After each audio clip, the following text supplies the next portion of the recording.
Long before the word Hyksos becomes a curse in the mouths of victorious kings, the eastern edge of Egypt is already changing. The Nile divides into branches as it approaches the Mediterranean, spreading through marshes, reed beds, fields, islands, and shifting waterways.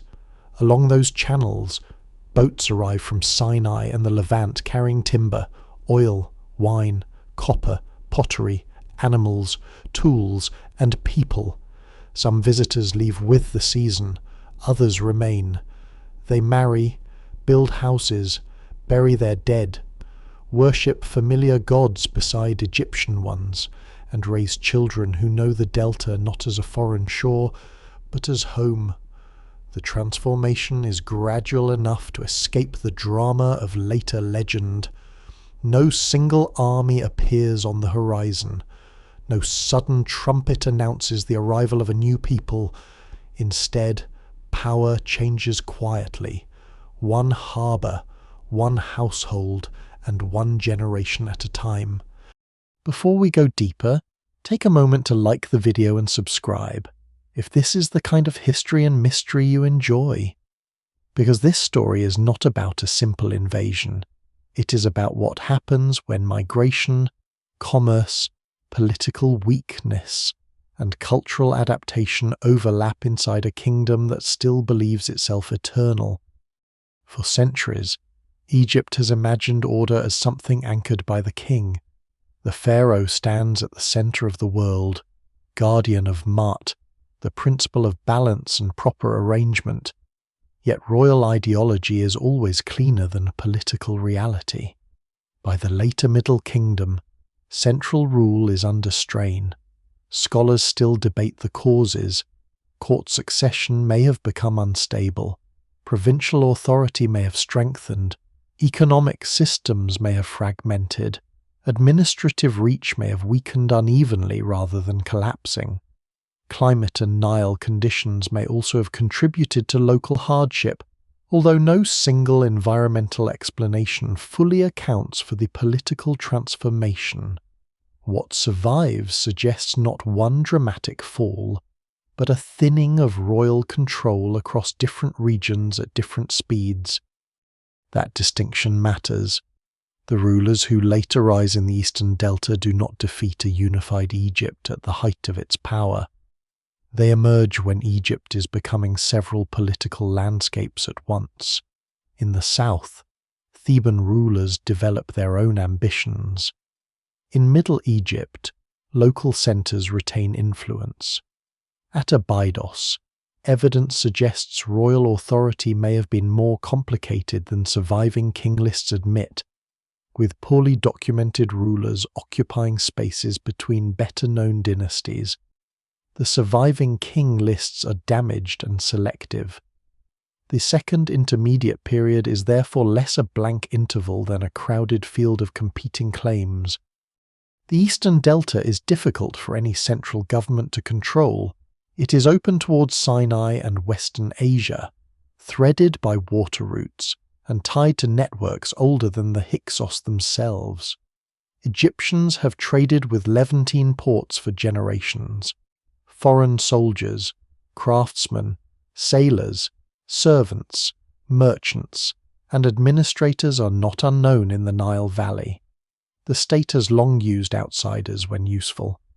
Identity is flexible in practice, even when official art draws hard lines between Egypt and the lands beyond it. A person can arrive with a foreign name, adopt Egyptian customs, serve an Egyptian institution, and still preserve household traditions that mark a different ancestry. Those categories blur further. The Delta encourages that blurring. Its settlements sit inside commercial corridors linking the Nile Valley with Canaan, Cyprus, and the Eastern Mediterranean. Architectural forms associated with Western Asia stand near Egyptian designs. Burial customs show mixtures rather than clean divisions. Foodways, tools, clothing, and ritual practices travel with people, but they also change in new surroundings. The evidence remains incomplete because mud brick cities erode, river branches move, and generations of construction bury earlier phases. Yet the surviving pattern is clear. Communities of Western Asian origin are present in the Eastern Delta before the rulers of the 15th Dynasty claim kingship. This does not mean every immigrant belongs to one people, speaks one language, or shares one political purpose. The later label Hyksos creates a false impression of unity. The Egyptian expression behind it, Heka Kasut, means something like rulers of foreign lands. It is a title, not the name of a single race marching under one banner. The populations associated with the Eastern Delta are likely diverse, with connections to different parts of the Levant and perhaps beyond. Some families arrived recently, others had lived in Egypt for generations. Some may have been wealthy traders or officials, others worked in transport, farming, construction, or craft production. Their descendants could be culturally mixed in ways modern labels struggle to describe. One of the most important clues comes not from royal inscriptions, but from human teeth. Strontium isotope analysis of enamel from people buried at Avaris indicates that a significant portion of the population had grown up outside the local geological environment before Hyksos rule began. During the 15th Dynasty, however, the proportion of locally raised individuals appears higher. This fits poorly with the old image of a newly arrived foreign army suddenly seizing Egypt. It is more consistent with a long-established immigrant community whose descendants increasingly become local. But the method has limits. Strontium is not DNA. It cannot identify a precise hometown, ethnic group, or language. It reveals mobility between geological zones, not personal identity. Even the notable number of non-local women in the sample invites several explanations, from marriage networks to broader migration, none yet proven with certainty. By the time royal authority weakens enough for new dynasties to form, the Eastern Delta already contains the human infrastructure of power ports, warehouses, households, temples, workshops, transport routes, armed retainers, and families linked across borders. Political authority does not emerge from empty sand. It grows from control over movement, food, labor, trade, and allegiance. A merchant family can become an administrative family. A local chief can become a regional ruler. A ruler who commands a city, its river access, and surrounding settlements can eventually claim a throne. Later Theban texts will remember the outcome as foreign domination. Much later writers will make the story darker, describing outsiders who swept into Egypt and ruled through destruction. Those accounts preserve traces of real conflict, but they also carry the logic of victory. To reunify Egypt, southern kings need an enemy that appears alien, illegitimate, and dangerous. The complicated reality of generations of settlement is compressed into a simpler tale of invasion and liberation. Yet beneath that memory lies a more unsettling possibility. The dynasty condemned as foreign may have arisen not outside Egypt's borders, but inside its economy, towns, and fractured political world. Its founders may have inherited Levantine ancestry, but their power was built along Egyptian waterways. Before they became enemies in royal propaganda, they were neighbours, traders, officials, worshippers, and local elites. The enigma begins there, in the slow moment when people once described as outsiders become established enough to decide who rules the land around them. That decision was made in a place that later almost disappeared from sight. Today, the site is known as el-Daba, mounds and cultivated ground in the northeastern Nile Delta, beneath fields, villages, canals, and layers of later occupation lie the remains of Avaris, the city that became the capital of the Hyksos rulers. Its rediscovery changed the entire problem. Before excavation, the Hyksos were known mainly through hostile Egyptian texts, damaged king lists, scattered objects, and the later account of Manetho at el-Daba. Their world became physical: streets, houses, graves, temples, workshops, storage areas, waterfronts, and elite compounds began to replace the old image of a faceless invading horde. The identification did not come from one spectacular inscription naming the city. It emerged gradually through decades of archaeology, regional geography, ceramics, architecture, and the reconstruction of ancient Nile branches. Manfred Biertak and the Austrian excavations played a central role in demonstrating that Tel el-Daba was ancient Avaris. The site lay close to the Pelusiac branch of the Nile, a waterway once carrying river traffic toward the northeastern frontier. That branch has since shifted and vanished from the modern landscape, making the ancient city difficult to imagine. What now appears inland was once tied closely to navigable water, marshes, docking zones, and channels leading toward the Mediterranean and Sinai. This watery geography explains why Avaris mattered. It was not simply a border settlement watching the desert. It sat at a hinge between worlds. Boats from Upper and Middle Egypt could move north through the Nile system, while goods and travellers from the Levant could enter through coastal and overland routes. The city was therefore positioned to collect, redistribute, tax, store, and protect commodities moving in several directions. Control of such a place brought more than wealth. It created relationships with merchants, ship crews, foreign courts, local farmers, caravan leaders, soldiers, and administrators. Avaris could become powerful before its rulers ever claimed the full language of kingship.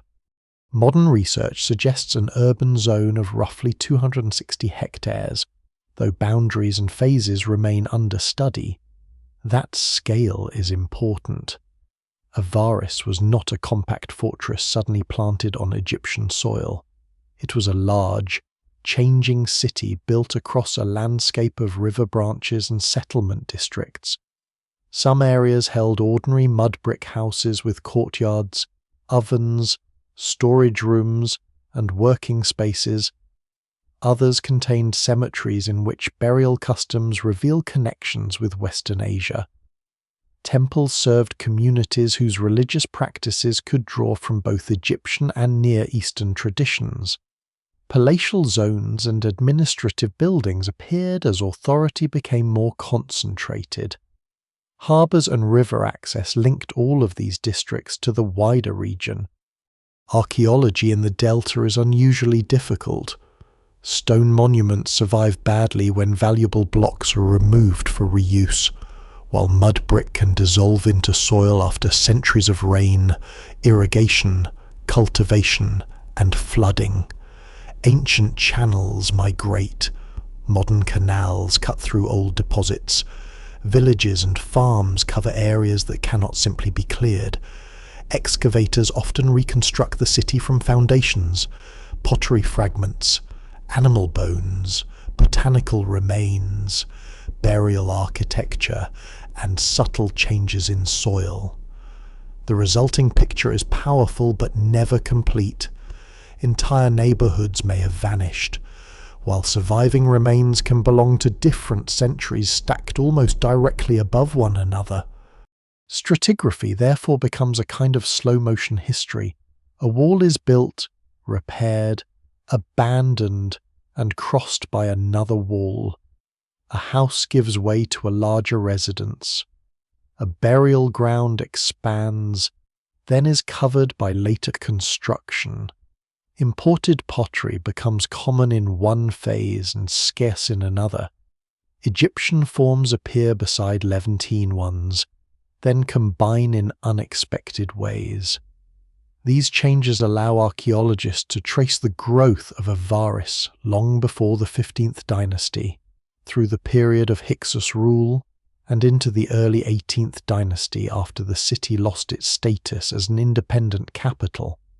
One surprising feature of the site is how strongly its identity changes from district to district. There is no single archaeological package that can be labelled simply Hyksos and applied to every resident.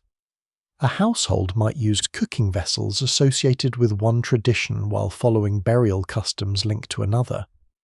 An elite building might employ Egyptian ideas of display while incorporating architectural habits from the Levant.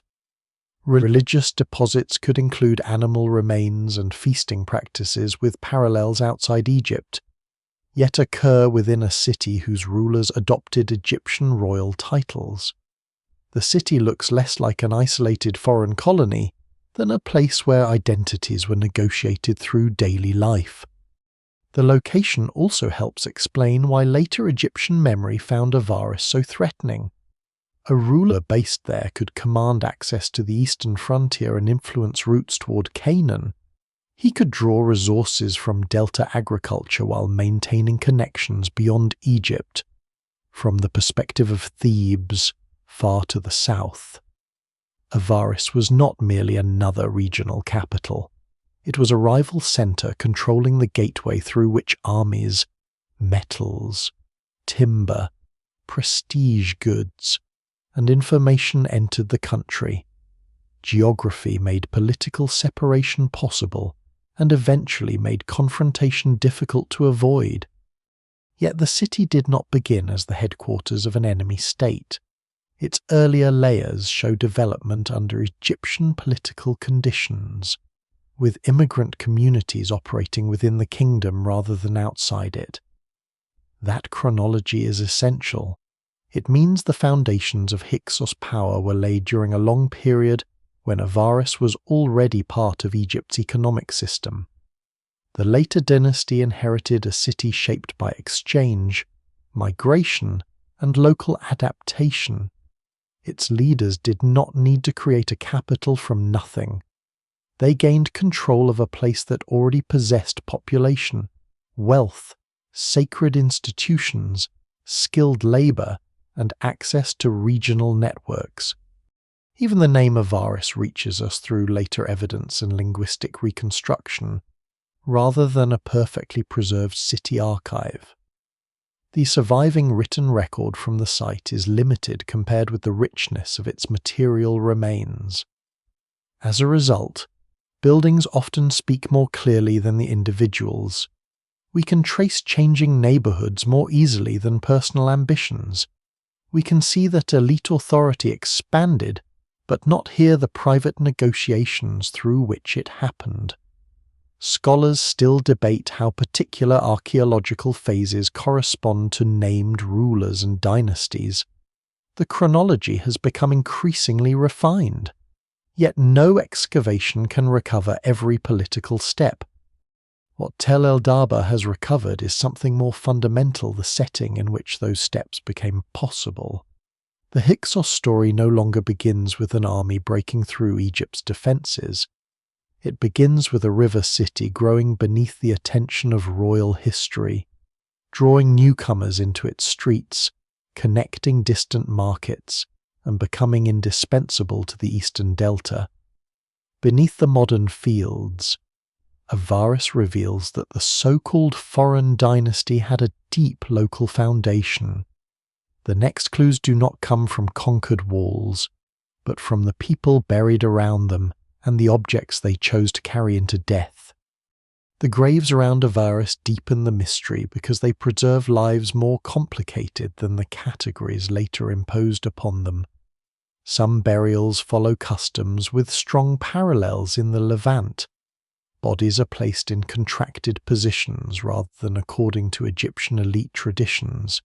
Weapons, pottery, ornaments, and animal remains accompany the dead. In a few cases, donkeys are buried near tomb entrances, a practice associated with status, transport, and long-distance exchange in Western Asia. Yet these graves do not form a sealed foreign enclave. Egyptian objects appear beside imported or locally imitated Levantine forms, and over time the distinctions become less rigid. The dead reveal a population not simply arriving, but settling, adapting, and creating new combinations. Pottery is one of the most sensitive indicators of this process. Ceramic vessels survive when wood, cloth, food, and language disappear. Their clay, shape, surface treatment, and manufacturing technique can reveal where they were produced and what habits they carried. At el-Daba, archaeologists find vessels connected with the Middle Bronze Age Levant, including storage jars and domestic forms used for transport, cooking, and serving. Some were imported, others were made locally in styles familiar to immigrant households. This distinction matters because a locally produced Levantine-style pot suggests more than trade. It suggests potters, consumers, recipes, and expectations rooted in a cultural tradition established inside Egypt. Architecture tells a similar story. Certain houses and temples at Avaris follow plans with Western Asian affinities, while others reflect Egyptian building practice. The city does not develop according to one imported blueprint. It grows through adaptation to the Delta environment, available materials, social hierarchy, and local custom. Mud brick is common to both Egypt and the Levant, so identity lies not in the material itself but in how rooms, courtyards, entrances, and sacred spaces are arranged. Even then, interpretation must remain cautious. A building plan cannot reveal the language spoken by every person inside it. Cultural forms may be borrowed, copied for prestige, or altered for practical reasons. Burial evidence adds another complication. Some individuals interred with Near Eastern customs were born locally, while some non-local people may have received more Egyptian forms of burial.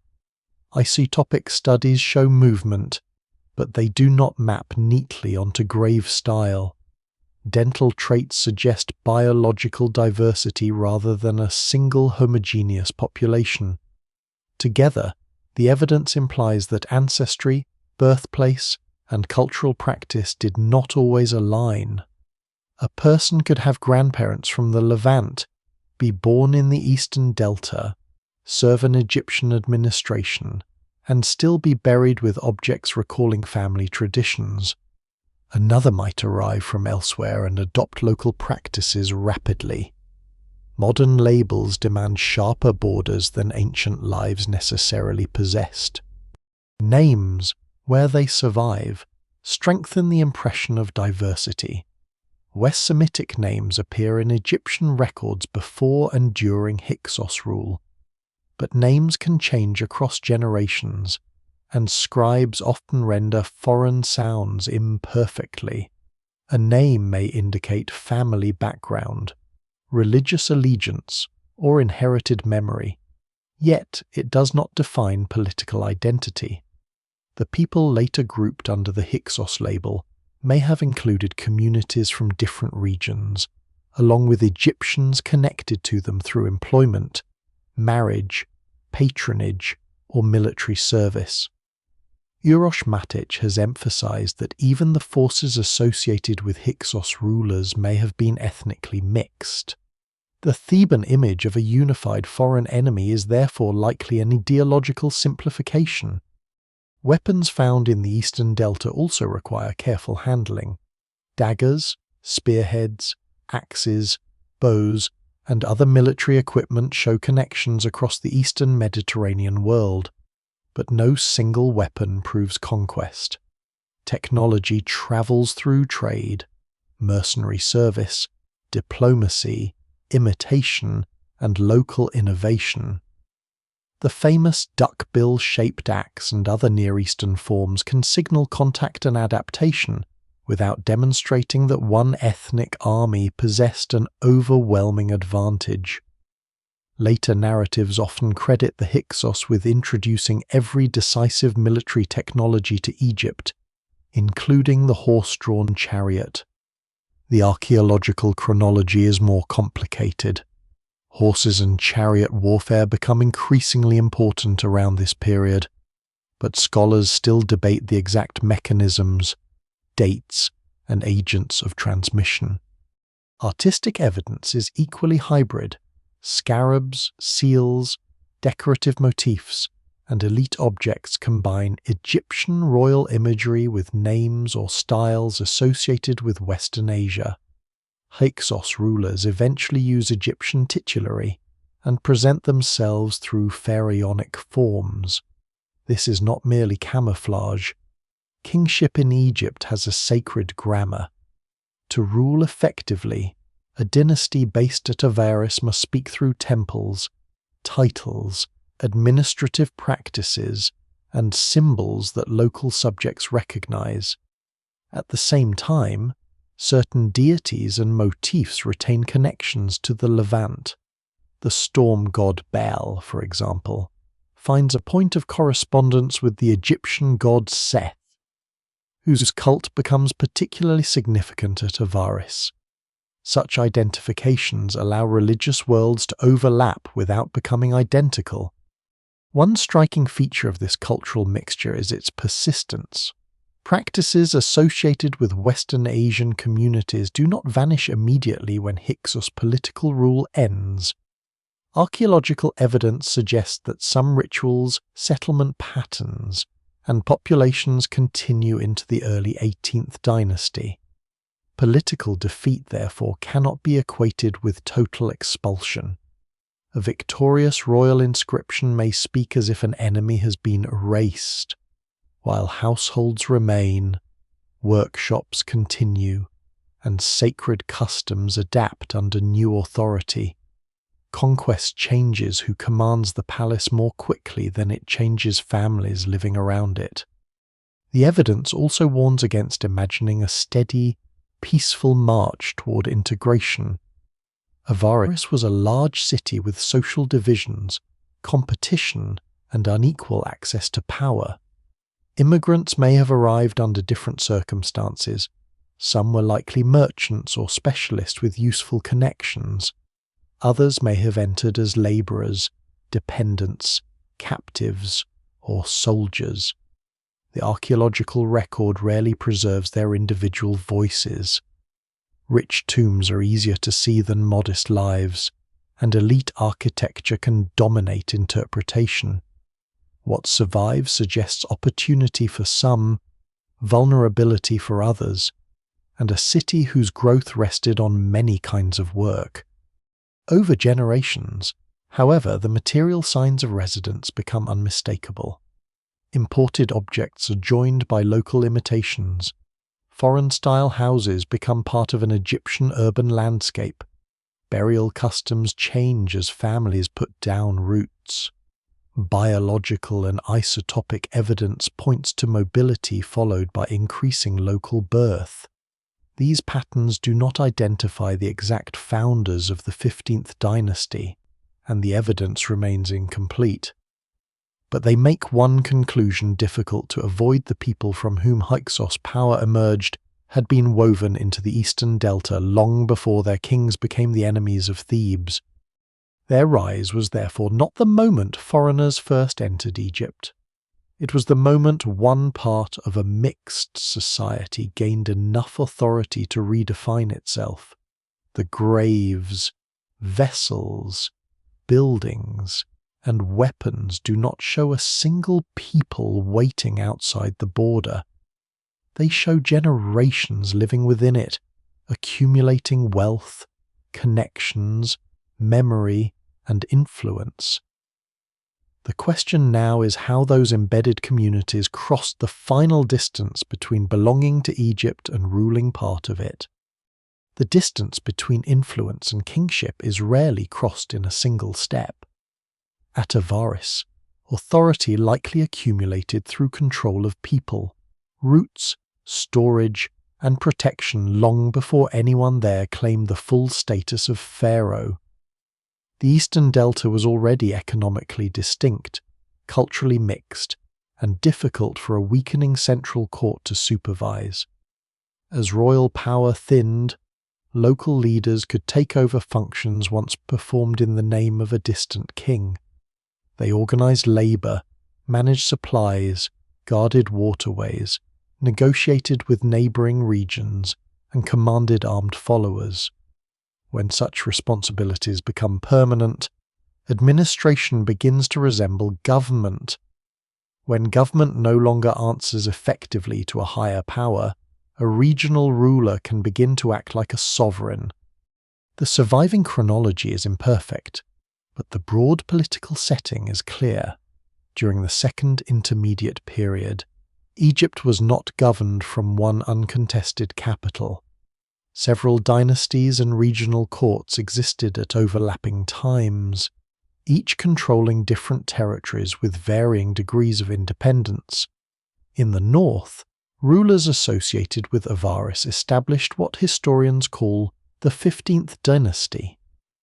Other rulers, sometimes grouped into the 14th or 16th dynasties depending on the reconstruction used, held parts of the Delta or Middle Egypt, farther south.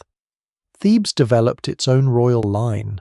Nubian power centered at Kerma also shaped the strategic world beyond Egypt's southern frontier. The country was not divided neatly into two stable halves. It was a shifting mosaic of local power. This fragmentation helps explain why the Hyksos rise may have involved less dramatic conquest than later tradition suggests. Avaris did not need to defeat every Egyptian army in a single campaign. Its rulers may have expanded through alliances, pressure, control of trade, military action, absorption of neighboring centers, and the collapse of rivals whose names are now barely preserved. Scholars still debate the sequence. Some kings known from scarabs and inscriptions cannot be placed with complete confidence. Damaged king lists preserve names and regnal lengths unevenly. Archaeological layers provide relative order, but matching them to specific reigns remains difficult. Political change may therefore have advanced through several local transitions rather than one decisive seizure of the delta. The title Heka Chasut, from which the word Hyksos ultimately derives, had existed before the 15th Dynasty. It could refer to rulers of foreign lands or foreign chiefs, and it did not originally name a single ethnic nation.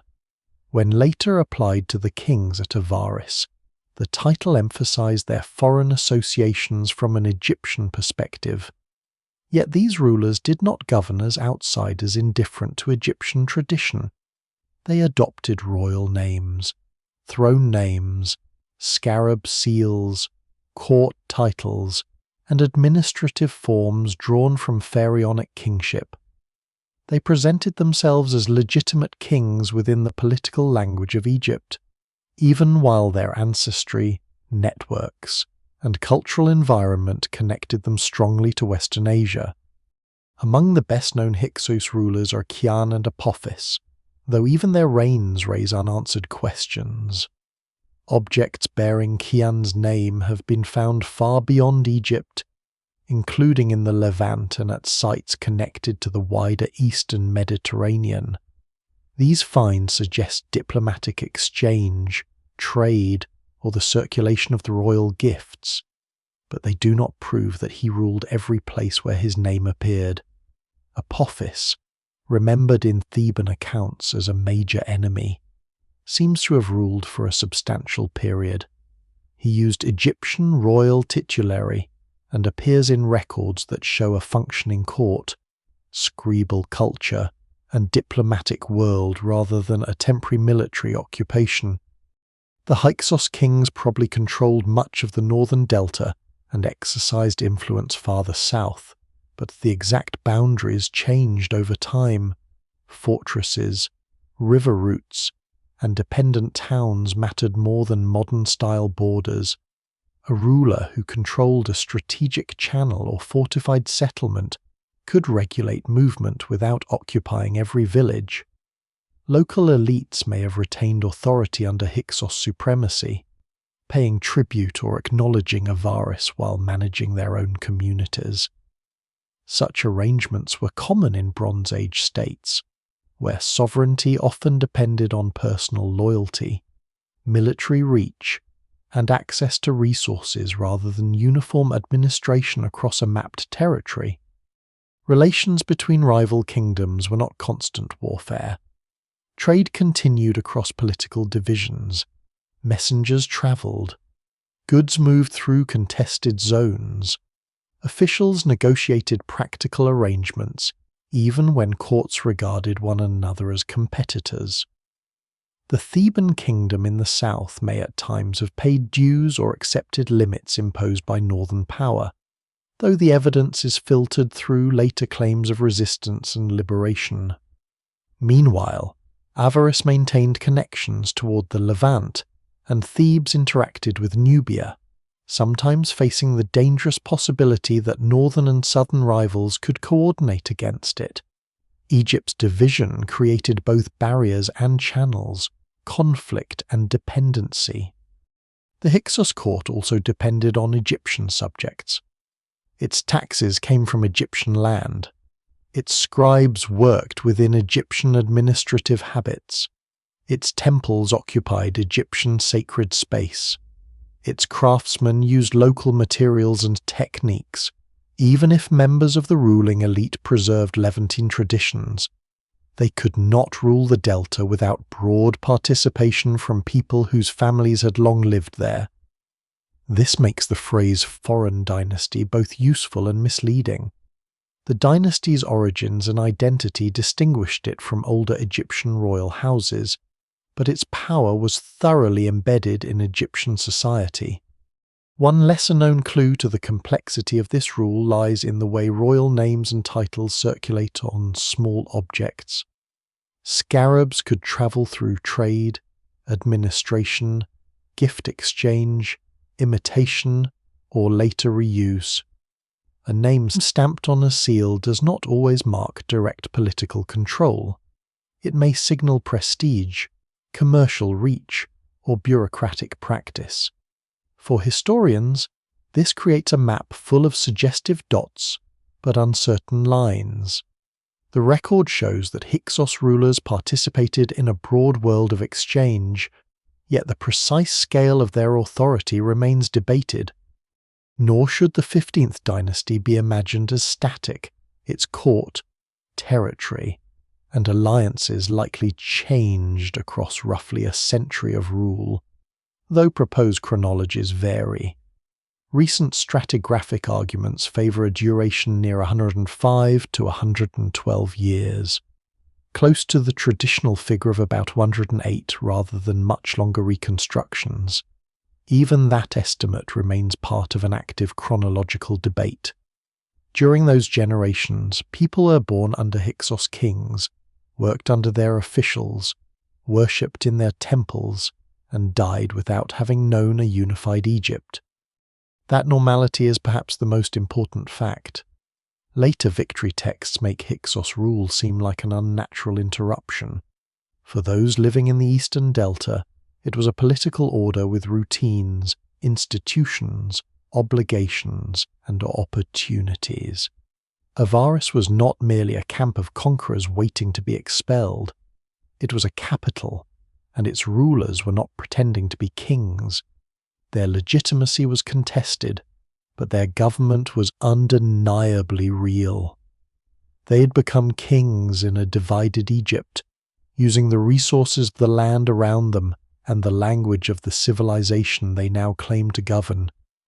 To govern as kings in Egypt, the rulers of Avaris had to do more than command soldiers and collect tribute. They had to enter a political and sacred language older than their dynasty. Egyptian kingship was not simply a title placed above an administration. It was a claim about the structure of the world. The king maintained order, honored the gods, renewed temples, subdued chaos, and connected the human realm to the divine. A ruler who ignored that framework might control territory, but he would struggle to present himself as a legitimate pharaoh. The Hyksos therefore adopted Egyptian royal forms not as decorative costume, but as instruments of rule. Their names appear within cartouches. They use throne names and epithets shaped by Egyptian tradition. Scarabs carried royal titles through administrative and commercial networks. Officials served under them with offices recognizable from earlier periods.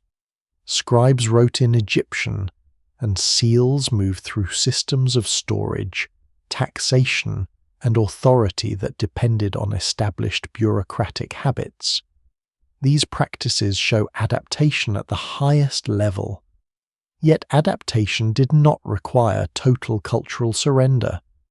The court at Avaris could present itself as Egyptian in kingship while remaining connected to Levantine ancestry, religious customs, and international relationships. This combination is especially visible in religion.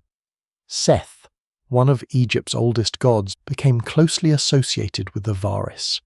In Egyptian tradition, Seth was powerful, dangerous, and ambivalent.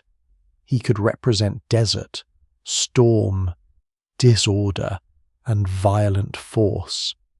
But he was not simply an evil figure. He also defended the solar god against chaos and could be invoked as a protector of kingship for communities with roots in Western Asia. Seth offered a point of connection with storm deities such as Baal. The parallel was never exact, and scholars still debate how these divine identities were understood in daily worship, but the overlap allowed different religious traditions to meet around a god already native to Egypt. Temples at Avaris reflect this layered world. Some sacred buildings show architectural features with Near Eastern parallels, while others follow Egyptian forms, offering deposits, animal remains, feasting evidence, and ritual spaces suggest practices that cannot be reduced to one cultural source. The rulers of Avaris did not create a court suspended between two pure civilizations.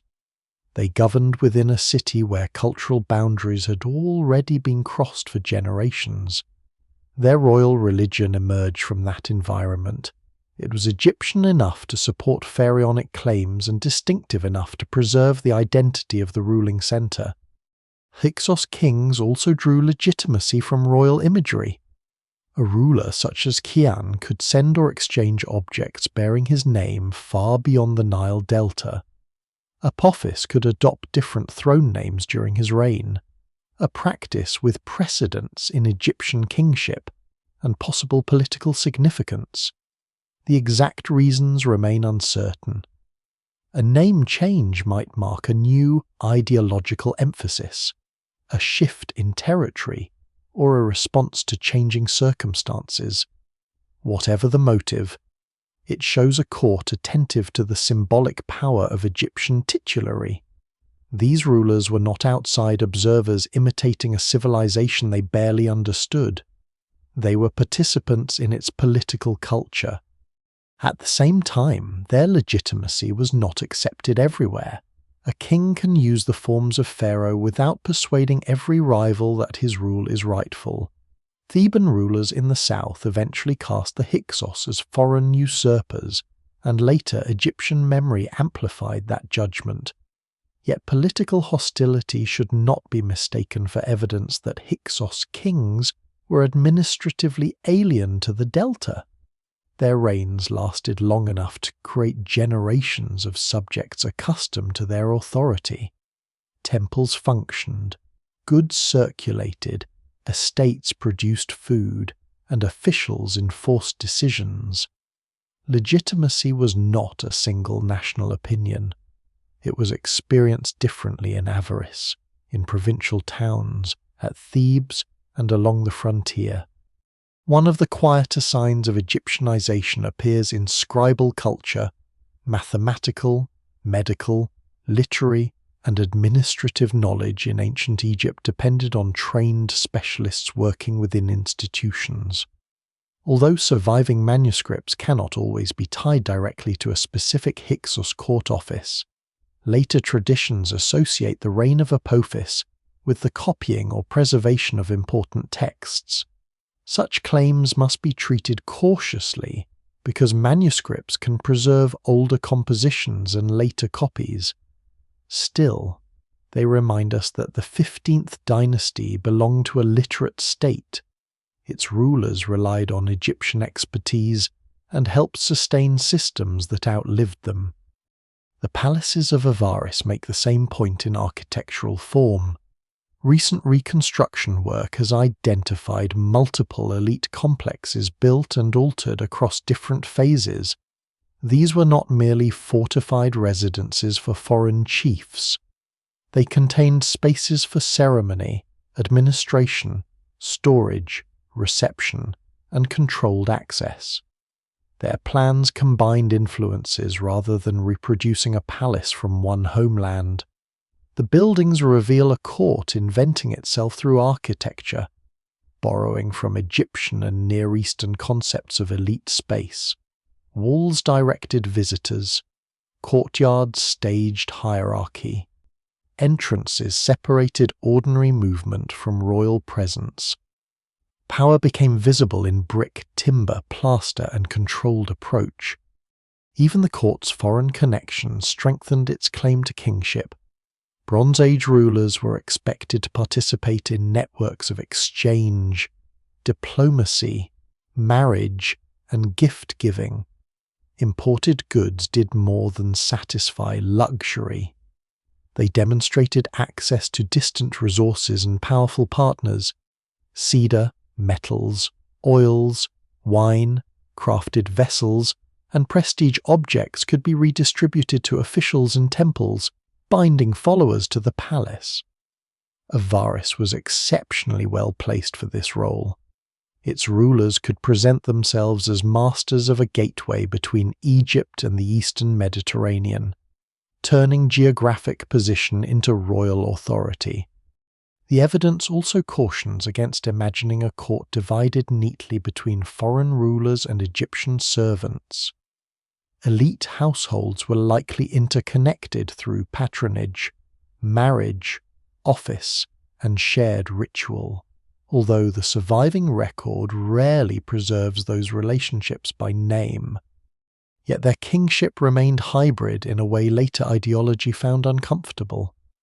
Egyptian royal thought often presented the pharaoh as the defender of Egypt against foreigners, but here rulers with foreign ancestry occupied the throne and used that same language of order.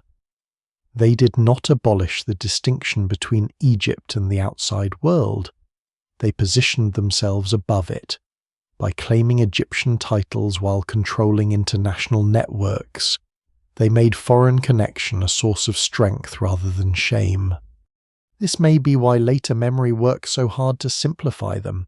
A dynasty that merely invaded could be defeated and expelled. A dynasty that had learned Egyptian kingship, governed Egyptian subjects, worshipped through Egyptian forms, and risen from communities long established in the Delta was harder to classify. Its existence exposed a disturbing truth. Pharaonic identity could be adopted, adapted, and made politically effective by people whom later kings wished to call outsiders. The rulers of Avaris became pharaohs because they mastered the institutions around them.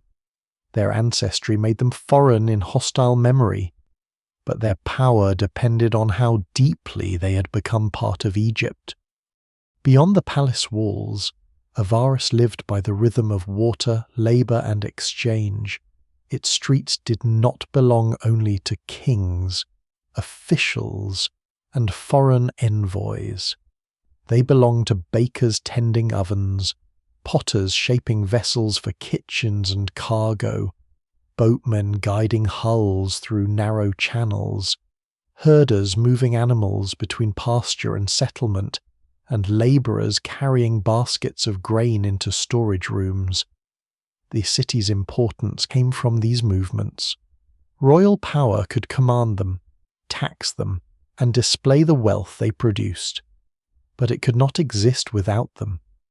Mud brick houses formed the basic fabric of the city.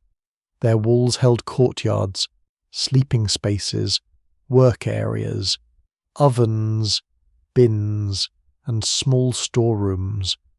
Roofs offered additional space in dry weather. Floors were repaired, and rooms changed function as households expanded or contracted. A doorway could be blocked, a new wall inserted, or a courtyard divided between relatives. Such alterations reveal lives unfolding over time rather than a city built all at once. The architecture suggests families adapting buildings to practical needs, while differences in size and layout expose unequal access to wealth. Food connected the city to the surrounding delta. Grain, including wheat and barley, remained fundamental. Bread and beer supported households, workers, temples, and administrative redistribution. Fish came from the river channels and marshes. Cattle, sheep, goats, pigs, and birds supplied meat, milk, hides, bone, and labor. Imported wine and oils carried prestige, but everyday survival depended on local agriculture and the organization of storage. Avaris may have looked outward toward the Levant, yet its population was fed by Egyptian fields and waterways. Cooking practices could preserve family memory even when public identity changed. Different vessel forms suggest different ways of preparing, serving, and storing food. A household using Levantine-style cooking pots was not necessarily rejecting Egypt. It may simply have continued familiar recipes while buying Egyptian grain, working for an Egyptian-style administration, and worshipping in a mixed religious landscape. Over generations, culinary habits blended like architecture and burial customs. The most durable evidence of cultural persistence sometimes survives not in royal monuments, but in the shape of a pot blackened by repeated use. Workshops turned imported and local materials into useful and prestigious objects. Craftspeople made ceramics, tools, weapons, ornaments, furniture components, textiles, and items needed for river transport. Metal workers depended on copper and tin moving through long-distance networks, while carpenters valued timber scarce in Egypt. Bone, stone, clay, reeds, leather, and plant fibers were more readily available. Production could occur inside households, in specialized areas, or under elite supervision. Archaeology rarely reveals exactly who controlled each workshop, but concentrations of debris, furnaces, molds, and unfinished objects allow fragments of the industrial landscape to be reconstructed. Recent discoveries elsewhere in the Eastern Delta reinforce this broader picture. At Tel el-Kua in Wadi Tumilat, excavations reported in 2026 uncovered a substantial residential area, tombs dating to the 15th Dynasty, ovens, storage installations, and traces of production. The announcement is still preliminary, so it cannot settle major questions about Hyksos origins or political organization.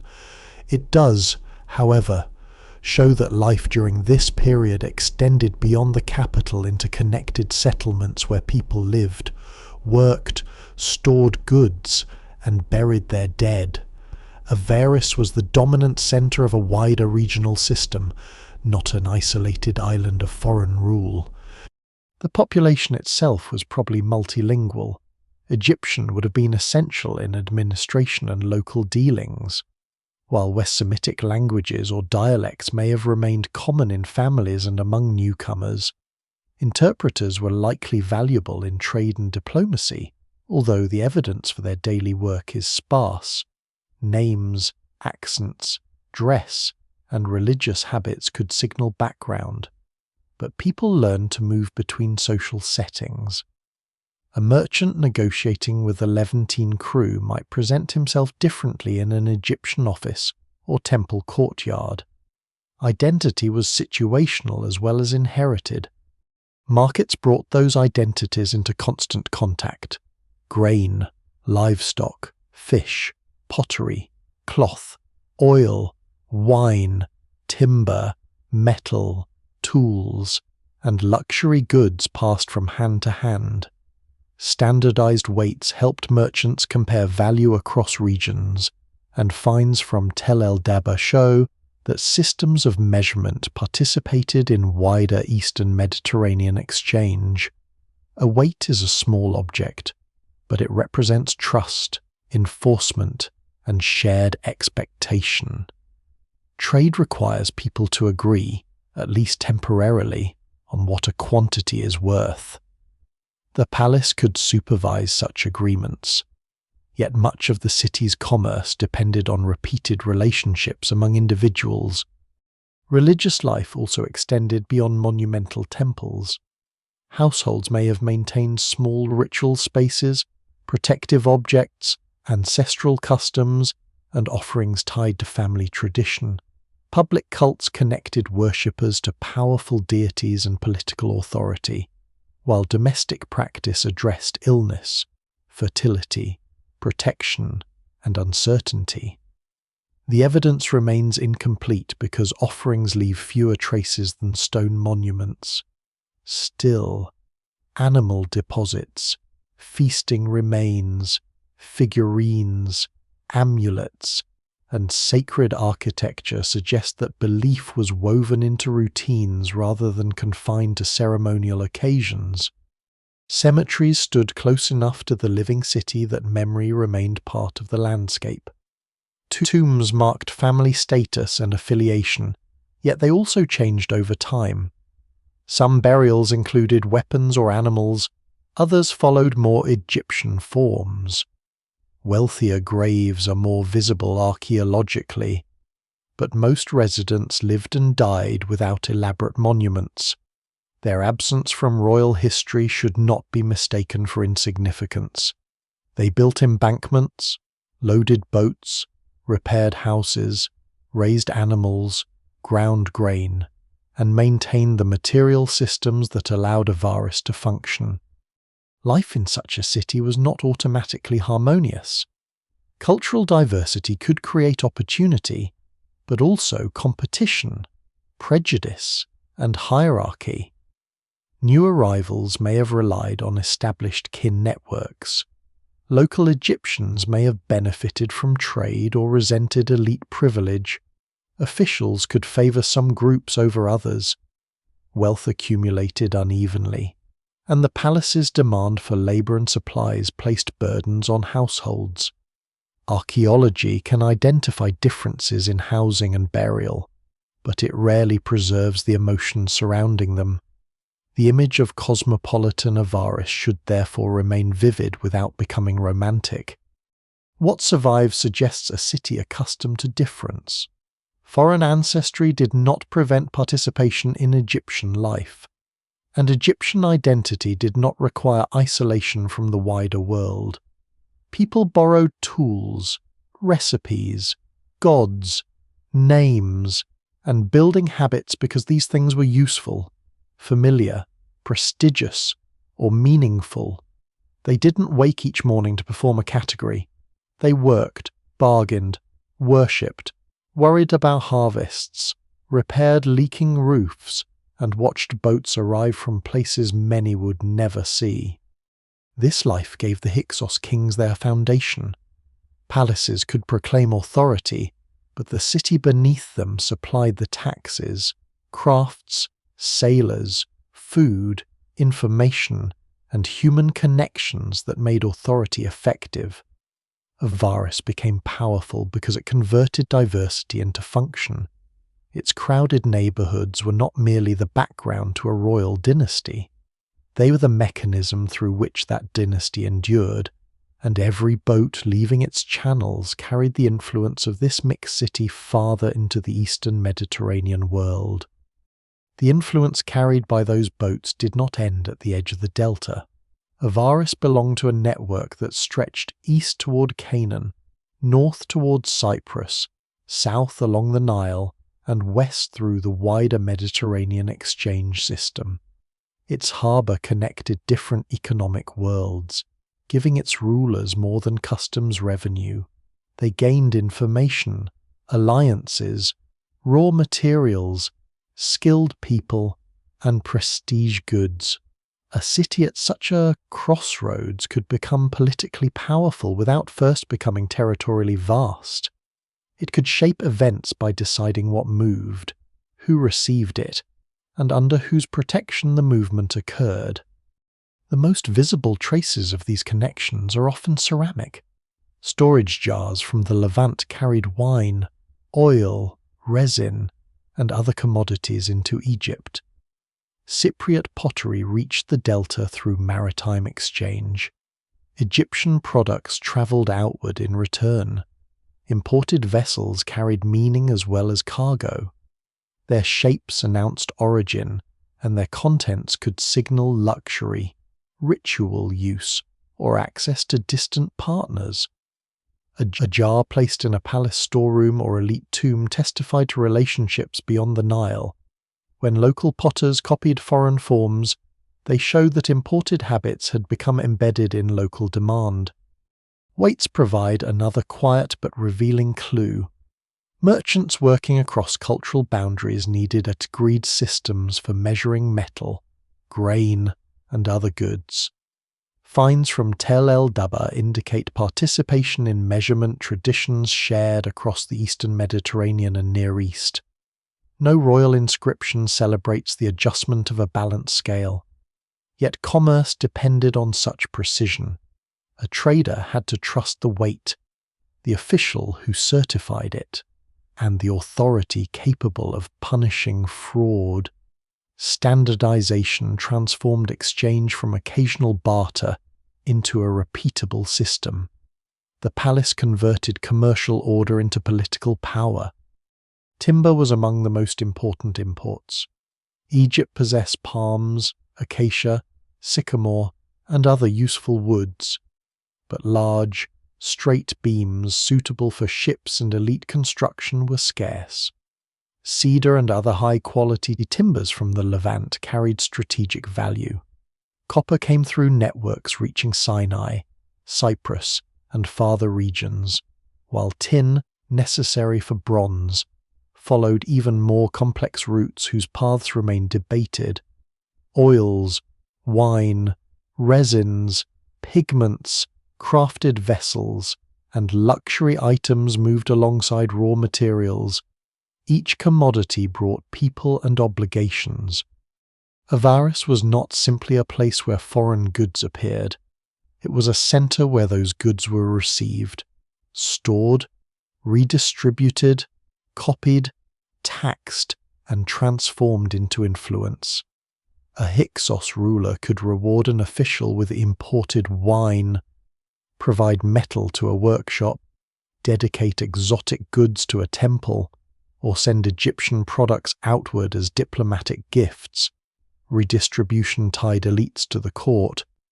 Access to scarce materials depended on favor, office, and connection.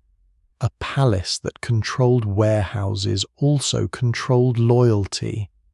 The city's relationship with Canaan was significant, but it should not be imagined as dependence. Western Asian communities in the Delta maintained cultural and perhaps family links with Levantine towns, yet Avaris had its own interests and identity. It was not a colonial outpost governed from abroad. Its rulers acted as independent kings, and their networks likely included allies, clients, rivals, and trading partners across southern Canaan. Objects bearing the names of Hyksos rulers found outside Egypt suggest broad circulation, but scholars debate whether finds represent diplomacy, trade, political influence, or later movement. Cyprus added another dimension.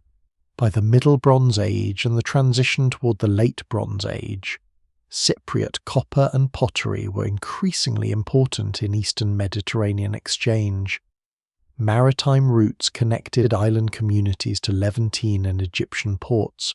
Avaris, with access to branches leading toward the coast, could participate in this traffic even if larger seagoing vessels did not always travel directly to its inner harbours. Cargo might be transferred between ships and river boats, divided into smaller loads, and moved through channels where local pilots understood shifting banks and currents. The Nile linked this international system to the rest of Egypt. Grain, linen, gold, stone, livestock, and manufactured goods moved north from different regions, while imported materials travelled south. Political division complicated that movement but did not end it. Rival kingdoms still needed commodities unavailable within their own territories. Merchants could cross boundaries that armies contested, sometimes under agreements, sometimes through intermediaries, and sometimes at considerable risk. The idea of sealed northern and southern states is therefore misleading. Economic dependence continued beneath political hostility. Avaris also benefited from proximity to Wadi Tumilat, the corridor leading from the delta towards Sinai. Settlements along this route supported transport, storage, and communication between the Nile and overland paths. Donkeys remained essential for carrying loads where boats could not travel. Their presence in elite burials at Avaris may reflect more than symbolic status. It may also recall the commercial systems that made certain families wealthy. A ruler who protected caravan routes and watering points could turn geography into revenue, while insecurity could redirect traffic toward competitors. Trade was never peaceful by definition. Valuable cargo attracted theft, piracy, extortion, and military intervention. Ports required guards. Caravans needed protection. Fortified points controlled passages. Commercial rivalry could become political conflict when rulers tried to monopolize timber, metals, or strategic routes. The same networks that enriched Avaris also exposed it to pressure. A disruption in Levantine production, a shift in maritime routes, or warfare along the Nile could affect palace income and urban employment. Research on crises and exchange during the Second Intermediate period shows that trade patterns were dynamic rather than uniformly prosperous. Nor did every resident benefit equally. Merchants and officials with international connections could accumulate wealth, while labourers bore the physical cost of unloading cargo, maintaining embankments, and transporting goods. Imported luxuries found in elite contexts can make a city appear richer than most inhabitants were. Archaeology sees the decorated vessel more easily than the exhausted dock worker. What survives suggests prosperity, but it was layered, selective, and dependent on continuous labour. The international character of the city also widened its intellectual world. Sailors brought news of courts, wars, harvests, and prices. Craftspeople introduced techniques. Foreign envoys carried diplomatic language and ritual expectations. Religious ideas travelled with merchants and families. Artistic motifs crossed borders and acquired new meanings. Avaris translated the wider Eastern Mediterranean world into local forms. This position helps explain why Hyksos rule endured. The dynasty did not rely only on force, it controlled a system others needed. Its capital linked Egyptian agriculture to foreign materials, river transport to maritime trade, and local authority to international prestige. The farther its networks reached, the more valuable Avaris became. Yet that same value would eventually make the city a prize no ambitious southern king could ignore. To reunify Egypt, Thebes would have to do more than defeat a rival dynasty. it would have to seize the gateway through which northern wealth, weapons, and influence entered the Nile world. The wealth moving through Avaris required protection, and the rulers who controlled the city also commanded armed force. This is where later retellings often become too simple. The Hyksos are frequently described as technologically superior invaders who overwhelmed Egypt with horses, chariots, composite bows, and unfamiliar weapons. That image is memorable because it turns a complicated political transformation into a single military explanation. Yet the archaeological record does not support such certainty.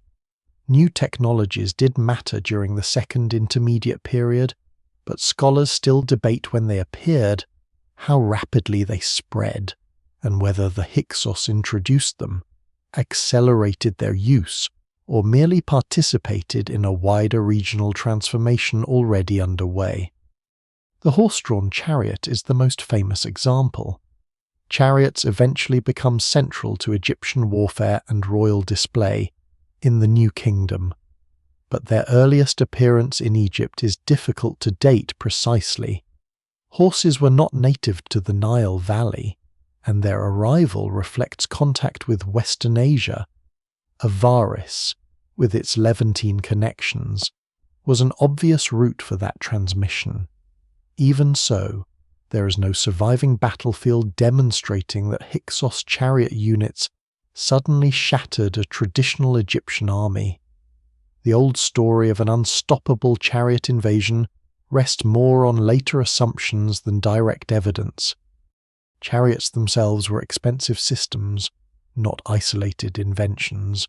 They required trained horses, skilled drivers, specialized carpentry, wheel construction, leatherwork, maintenance, fodder, and suitable terrain. A kingdom could not simply acquire a few vehicles and transform its military overnight. It needed workshops, breeding knowledge, transport routes, and elite organization. The flat expanses of parts of the delta favored wheeled movement more than narrow riverbanks or broken ground farther south. But chariots were never useful everywhere. Their effectiveness depended on logistics and coordination, not on novelty alone. The composite bow presents a similar problem. Built from wood, horn, sinew, and adhesive, it could store more energy than a simple wooden bow of comparable size. It was powerful but difficult to manufacture and vulnerable to moisture if poorly protected. A significant concern in the delta. Composite bows circulated across Western Asia before becoming prominent in Egyptian armies. Hyksos connections may have helped bring them into wider Egyptian use, but direct evidence for exactly when and by whom remains incomplete. Technology often spreads through mercenaries, trade, captured equipment, intermarriage, and imitation rather than through invasion. Axes, daggers, spearheads, and swords also reveal a world of exchange. Certain weapon forms found in Egypt have close Near Eastern parallels, including distinctive axe designs that differ from earlier Egyptian types. Yet a foreign-style blade does not identify the ancestry of the person who carried it. Egyptian soldiers could adopt Levantine weapons, while immigrants serving Egyptian rulers could use local equipment. Workshops copied successful forms. Metal objects were traded, repaired, inherited, and melted down.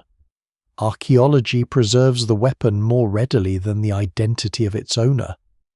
A particularly unsettling discovery at Avaris brings military practice closer to the palace.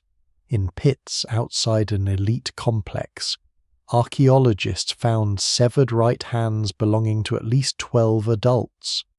Osteological analysis published in 2023 concluded that the hands had probably been deliberately removed and deposited in a ceremonial context. Egyptian texts and reliefs from later periods depict the presentation of enemy hands as proof of military success and as a basis for reward. The Avaris remains are the earliest physical evidence in Egypt for this practice. The discovery is dramatic, but its limits are essential. The bones cannot tell us whether those individuals were Egyptians, Hyksos, Levantines, mercenaries, rebels, or enemies from another region. Nor can they reconstruct the battle, execution, or ceremony that preceded deposition. The arrangement suggests public display and counting, but details beyond the osteological evidence remain uncertain. It would be misleading to use the hands as proof that Hyksos rulers were uniquely brutal. Trophy-taking belonged to a broader ancient military culture and later became part of Egyptian royal warfare as well. What the hands do show is that the court at Avaris possessed formalized ways of turning violence into political meaning.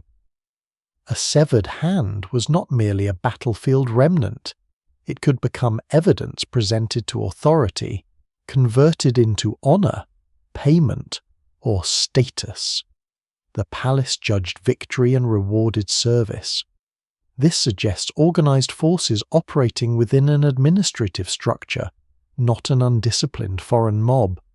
Military power was counted, witnessed, and absorbed into royal ceremony. Those forces were probably diverse. Armies in Bronze Age states commonly included household retainers, local levies, specialists, allied contingents, and foreign mercenaries.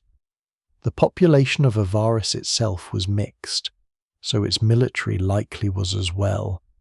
Egyptian soldiers could serve Hyksos kings for wages, land, obligation, or patronage. Men with Levantine ancestry could be locally born and regard the Delta as home. Others may have arrived through international networks. The Theban portrayal of one foreign enemy concealed these distinctions because propaganda works best when complexity is removed. Fortifications and strategic settlements mattered at least as much as individual weapons. Control of river channels allowed rulers to delay or redirect movement.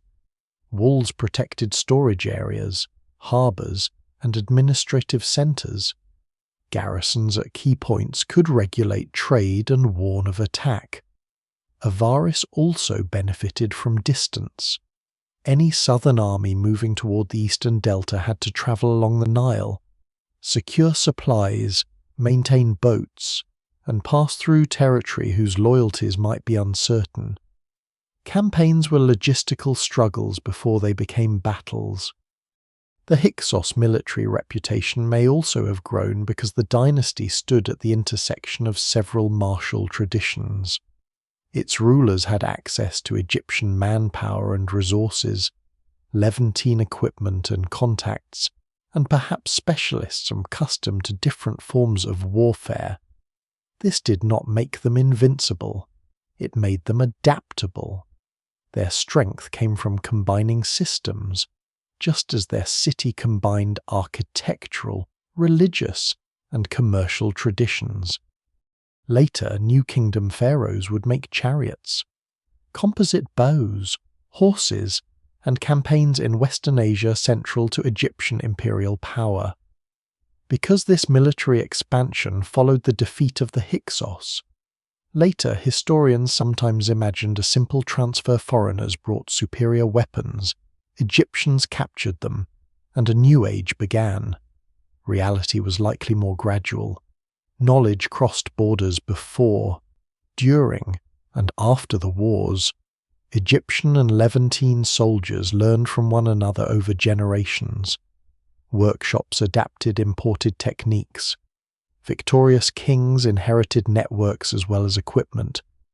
No single weapon explains the rise of the 15th Dynasty. Political fragmentation, control of Avaris, access to trade, local alliances, and established immigrant communities created the conditions for rule.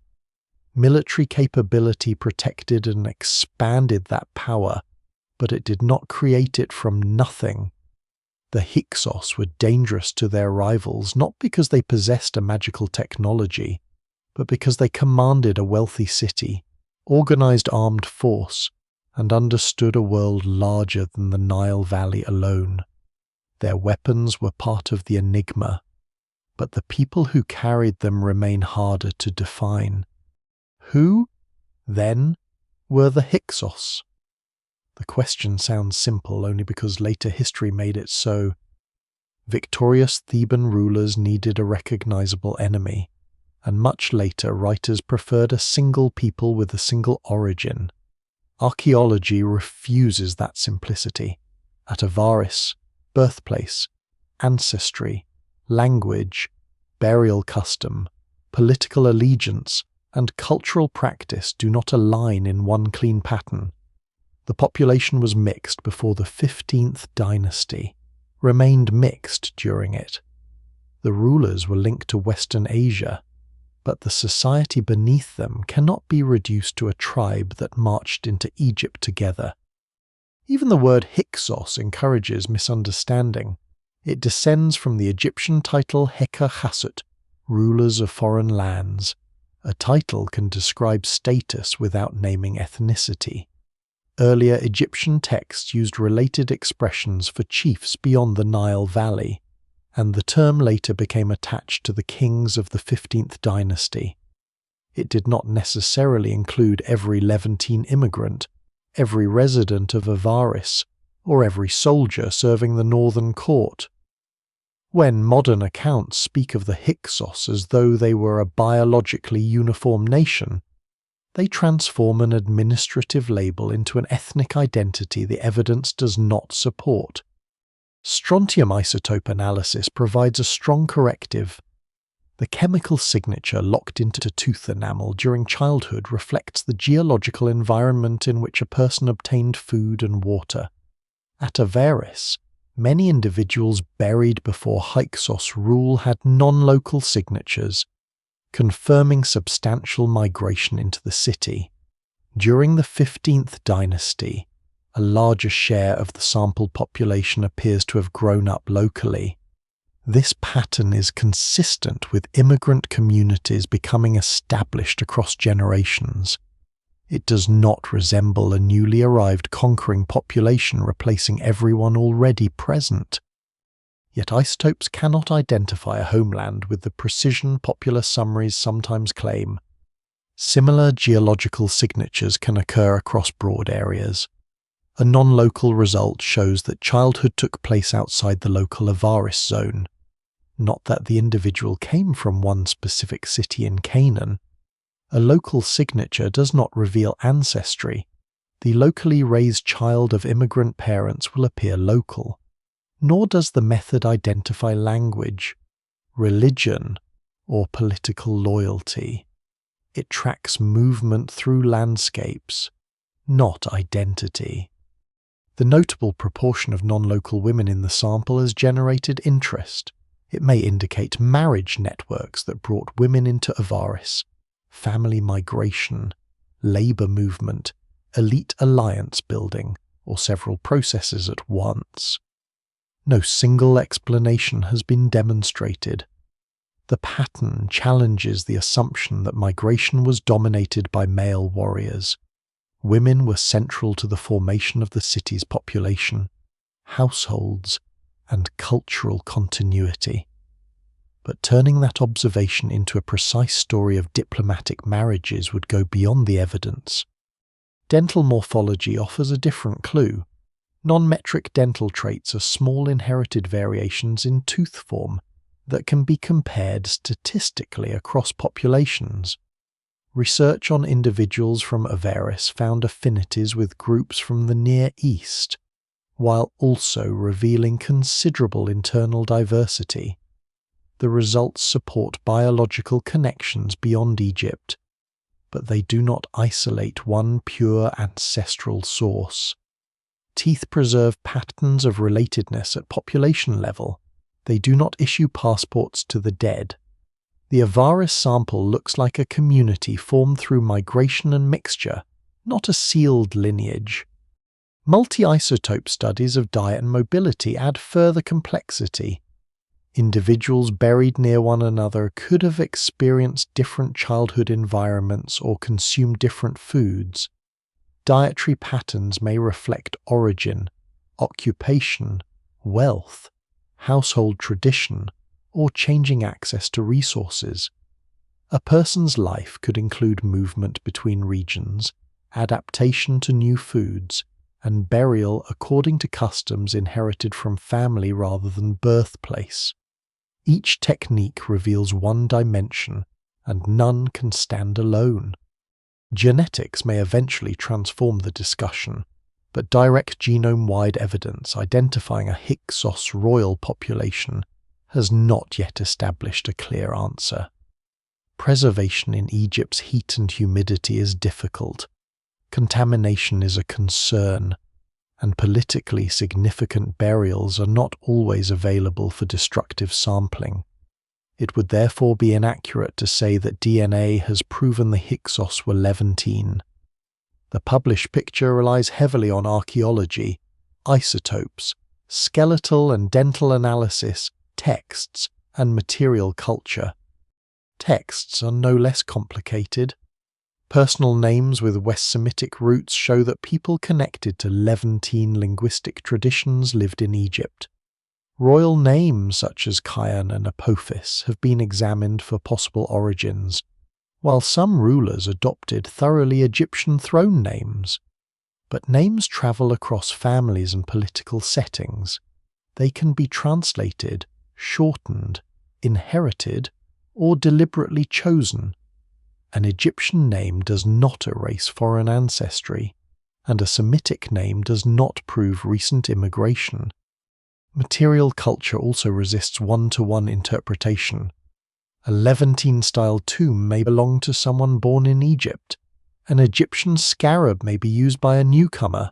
A local potter may manufacture a foreign vessel form because customers prefer it.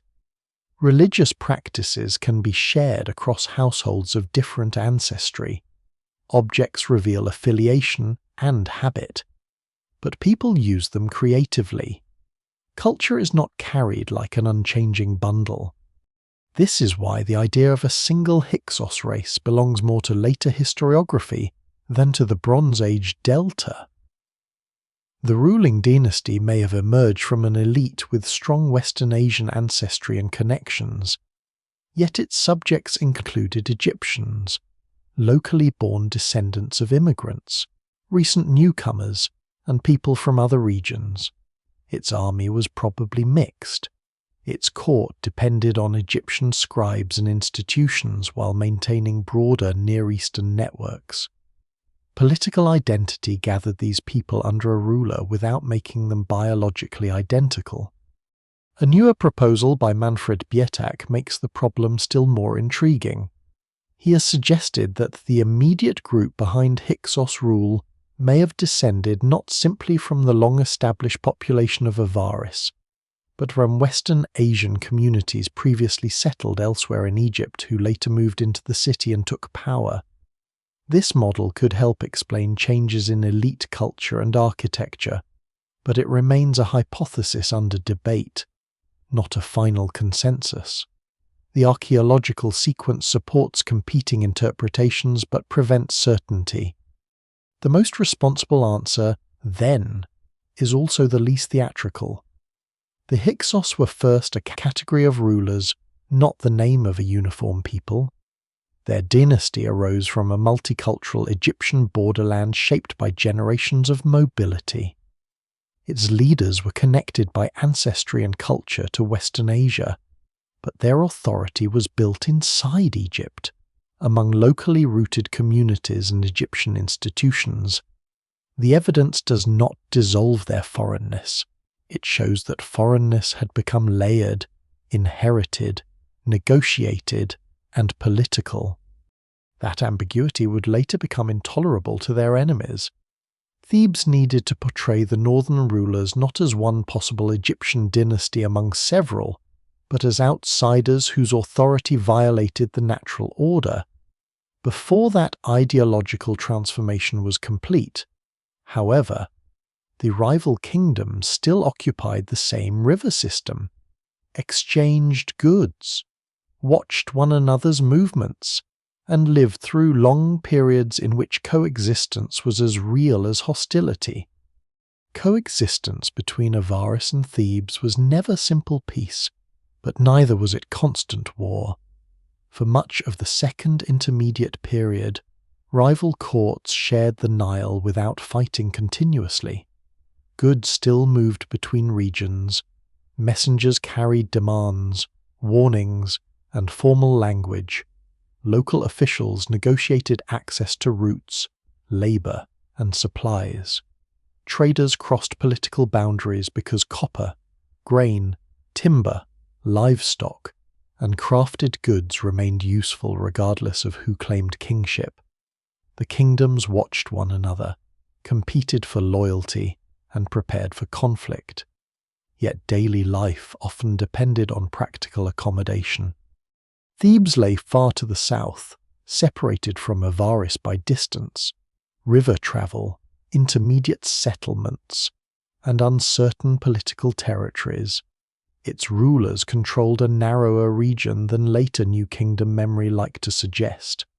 They possessed religious prestige, local support, and access to southern resources, but they did not initially command all of Upper Egypt without challenge. Avaris, meanwhile, held the wealthier delta and the eastern gateway. The balance favored the Hyksos in scale and international connection, while Thebes drew strength from regional identity and the possibility of presenting itself as the defender of an older Egyptian order. The ideological contrast developed gradually. A Hyksos king could claim legitimate pharaonic authority in the north, while a Theban ruler made the same claim in the south. Both used Egyptian royal titles. Both honored gods, appointed officials, collected resources, and portrayed rivals as obstacles to order. There was no neutral institution capable of deciding which king was lawful. Legitimacy depended on power, ritual, ancestry, control of territory, and the ability to persuade followers that one court represented Egypt more fully than the others. For ordinary people, such rivalry may have felt distant until taxation, conscription, or disrupted trade brought it close. A farmer along the Nile cared which officials collected grain because competing authorities could demand the same harvest. Boat crews needed to know which checkpoints controlled a channel. Merchants faced tolls, inspections, and the danger that political tension might close a route. Soldiers and administrators benefited from court patronage, while household bore the cost of maintaining armies. Political division created opportunities for local elites, but uncertainty for those whose livelihood depended on predictable movement. The surviving texts emphasize confrontation because kings recorded conflict more readily than compromise. Royal inscriptions celebrated victories, not years in which nothing decisive happened. Yet long periods without major campaigns must have existed. Dynasties do not endure for generations if every season is consumed by open war. Agreements may have regulated borders, tribute, trade, and communication. Some regions may have acknowledged Hyksos supremacy while retaining substantial autonomy. Others may have shifted allegiance as local conditions changed. The evidence remains incomplete because such practical arrangements rarely survived in monumental form. One famous later story imagines a quarrel between the Hyksos ruler Apophis and the Theban king Sekenenretau over hippopotamuses whose noise supposedly disturbed Apophis from hundreds of kilometers away. The tale is preserved in a literary text, not a contemporary diplomatic record. Its absurd premise likely served as a narrative device, presenting the northern king as unreasonable and provocative. The story is valuable not because it records an actual complaint, but because it shows how later Egyptians remembered the relationship a foreign ruler issuing humiliating demands and a Theban king forced toward resistance. The court at Avaris had its own reasons to control the south. Southern Egypt offered gold from Nubian networks, stone, agricultural production, soldiers, and access to African trade routes. Avaris did not need to occupy every field directly if tribute and passage could be secured through dependent rulers or negotiated submission. Thebes, however, sat in a position that could threaten northern access to those resources. As Theban power grew, coexistence became harder to maintain. Each court's security increasingly required limiting the other. Nubia added another layer. The kingdom of Kerma controlled territory south of Egypt and had developed into a formidable state. Thebes stood between Kerma and Avaris, exposed to pressure from both directions. Kamosi's later inscriptions has accused the Hyksos ruler of seeking coordination with the ruler of Kush against Thebes. Whether every detail is accurate remains debated, because the text served royal propaganda. Still, the strategic possibility was real. A northern-southern alliance could have isolated Thebes completely, while a Theban victory over either rival could transform the balance. Relations across these political zones were likely mediated by people with mixed loyalties: traders, interpreters, soldiers, scribes, and families moved through a world where identity did not always match a royal border. An Egyptian could serve the Hyksos court. A person of Levantine ancestry could support Thebes. Nubian soldiers could appear in Egyptian forces, while Egyptian goods circulated at Kerma. Later propaganda compressed this diversity into clean ethnic camps, but Bronze Age politics relied on service, reward, coercion, and opportunity as much as ancestry. Avaris itself probably contained Egyptians who saw no contradiction in living under the 15th Dynasty. Their homes, employment, temples, and family networks were rooted there. The Hyksos kings had ruled long enough for their authority to become ordinary. Thebes could call that rule foreign, but northern subjects may have judged kings by stability, taxation, access to work, and protection of trade. There is no surviving referendum from the Delta, only the claims of courts and the silent evidence of continued urban life. Resistance, therefore, should not be imagined as a national uprising waiting to begin. It was first a dynastic struggle led by Theban rulers whose ambitions eventually acquired the language of liberation. Their success would allow them to define the war afterward. Once victorious, they could portray northern rule as a pollution removed from Egypt. Before victory, however, the outcome was uncertain.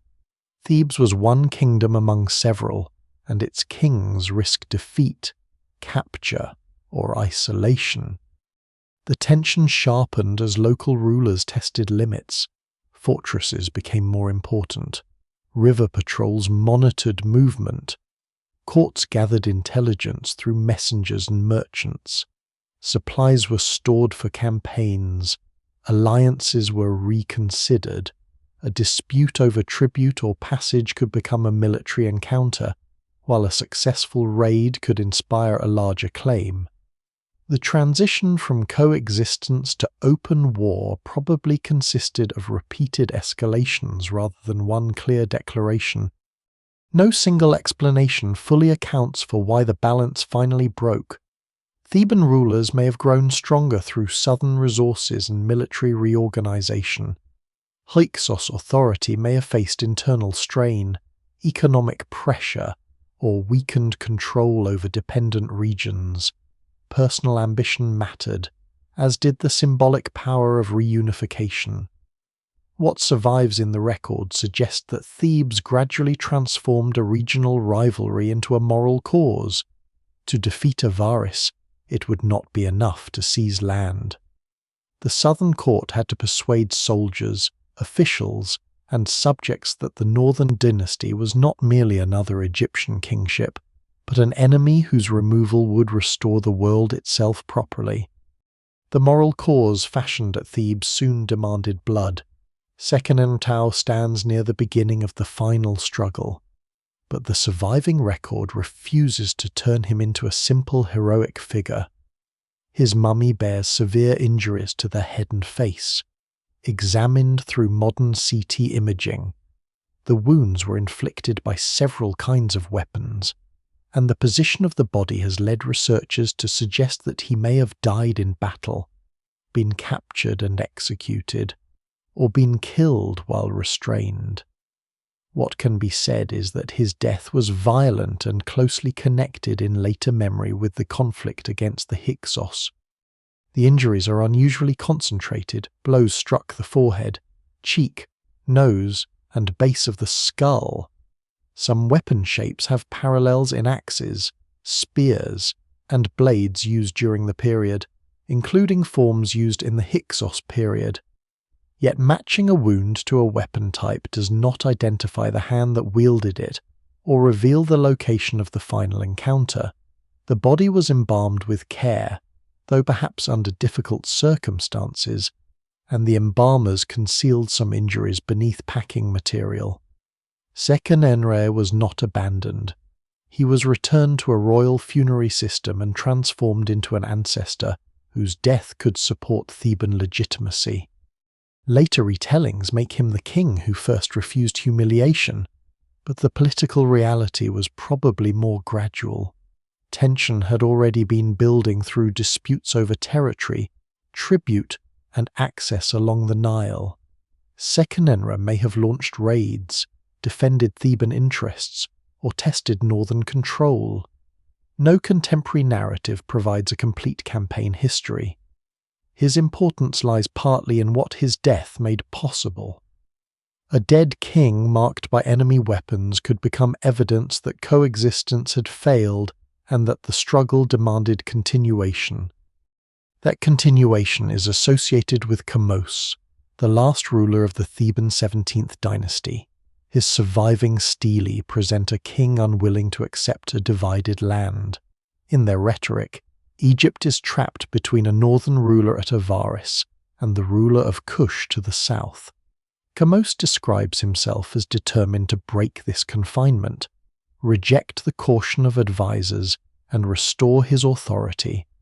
The language is powerful, but it is also royal composition. The stelae were designed to celebrate action, justify war, and shape how the campaign was remembered. The advisors in the text appear content with the territory Thebes already controls. Whether an actual council opposed the war cannot be known. Their hesitation may be a literary device that makes Chamos appear uniquely courageous. Egyptian royal inscriptions often construct contrast between the decisive king and those who fail to understand his destiny. Even so, the debate reflects a plausible strategic problem. Thebes had resources and ambition, but war against Avaris meant operating far from its base, securing river transport, provisioning troops, and confronting fortified settlements along the route. Chamos first moved southward against areas linked to Kush, securing his rear before pressing north. He then campaigned into Middle Egypt and attacked centers associated with Hyksos authority. The stelae described destruction, captured goods, seized ships, and terrified enemies. Such claims may preserve real operations, but their scale cannot be accepted without caution. Victory inscriptions magnify success and silence setbacks. Archaeology and texts together suggest aggressive Theban expansion, not immediate conquest of the entire north. One of the most dramatic episodes concerns a messenger intercepted while traveling through the western desert. According to Chamos' account, the Hyksos ruler Apophis had written to the ruler of Kush, urging an alliance against Thebes. The message supposedly invited Kush to advance from the south while Avaris pressed from the north, promising that the two powers could divide Theban territory. The document itself has not survived independently. the story appears only within Theban royal rhetoric, so scholars debate whether it records an authentic diplomatic letter, a reconstructed message, or a propagandistic invention. The strategic logic, however, is credible. Thebes occupied the corridor between two powerful rivals. If Avaris and Kush coordinated effectively, Kamosi's kingdom could have been crushed or reduced to dependency. By publicizing the intercepted message, the king presented his war as necessary self-defense rather than personal expansion. He also turned political rivalry into a threat against Egypt itself. Avaris was no longer merely a northern court. It became a foreign power conspiring with another foreign kingdom to divide the land. Kamosi's forces advanced far enough to threaten the Hyksos sphere and perhaps raid its approaches, but the stelae do not prove that he captured Avaris. Their language circles the capital with menace, describing ships, estates, and resources seized from territories under northern control. The city itself remained in Hyksos' hands when Kamosi's reign ended. His campaigns weakened the balance, disrupted communications, and demonstrated that Thebes could carry war northward. They also supplied a narrative of momentum for his successor. The war was fought along water as much as land. Nile fleets transported troops, grain, weapons, and siege equipment. Control of riverbanks and harbours determined how quickly an army could move. Fortified towns could block passage or threaten supply lines. Captured ships were valuable because they expanded transport capacity and denied it to the enemy. The geography that had enriched Avaris now became a defensive system, requiring the Thebans to fight through the same network of channels and settlements that supported Hyksos commerce. Propaganda travelled with the army. Kamosi's victories were inscribed at Karnak, within the sacred landscape of Amun. This linked military action to divine approval and placed the king's ambition inside a larger restoration of order. The Hyksos ruler was called by a reduced title rather than acknowledged as an equal pharaoh. Language stripped him of legitimacy before military defeat removed his power. Thebes was learning to win the ideological war alongside the physical one. Still, the evidence does not show a nation rising in perfect unity. Kamos led a dynastic state seeking expansion. Some communities may have welcomed Theban forces, others resisted or simply endured whichever army arrived. Egyptians served on both sides. Northern inhabitants had lived under Hyksos kings for generations, while southern soldiers fought for rulers whose claim to represent all Egypt had not yet been fulfilled. The liberation story became complete only after victory. Kamos died before that victory. The circumstances are unknown, and his reign was probably brief. He left no secure account of Avaris falling, no final expulsion, and no settled reunification. What he left was a transformed conflict. Sekenenre's damaged body had made resistance personal and sacred. Kamos's campaigns made it strategic and ideological.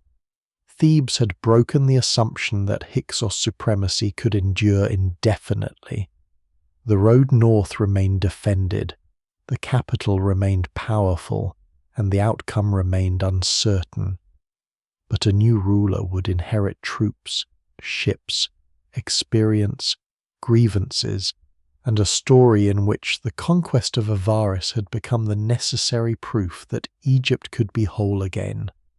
Kamos's successor inherited a war already transformed from regional rivalry into a claim over the meaning of the Egypt itself.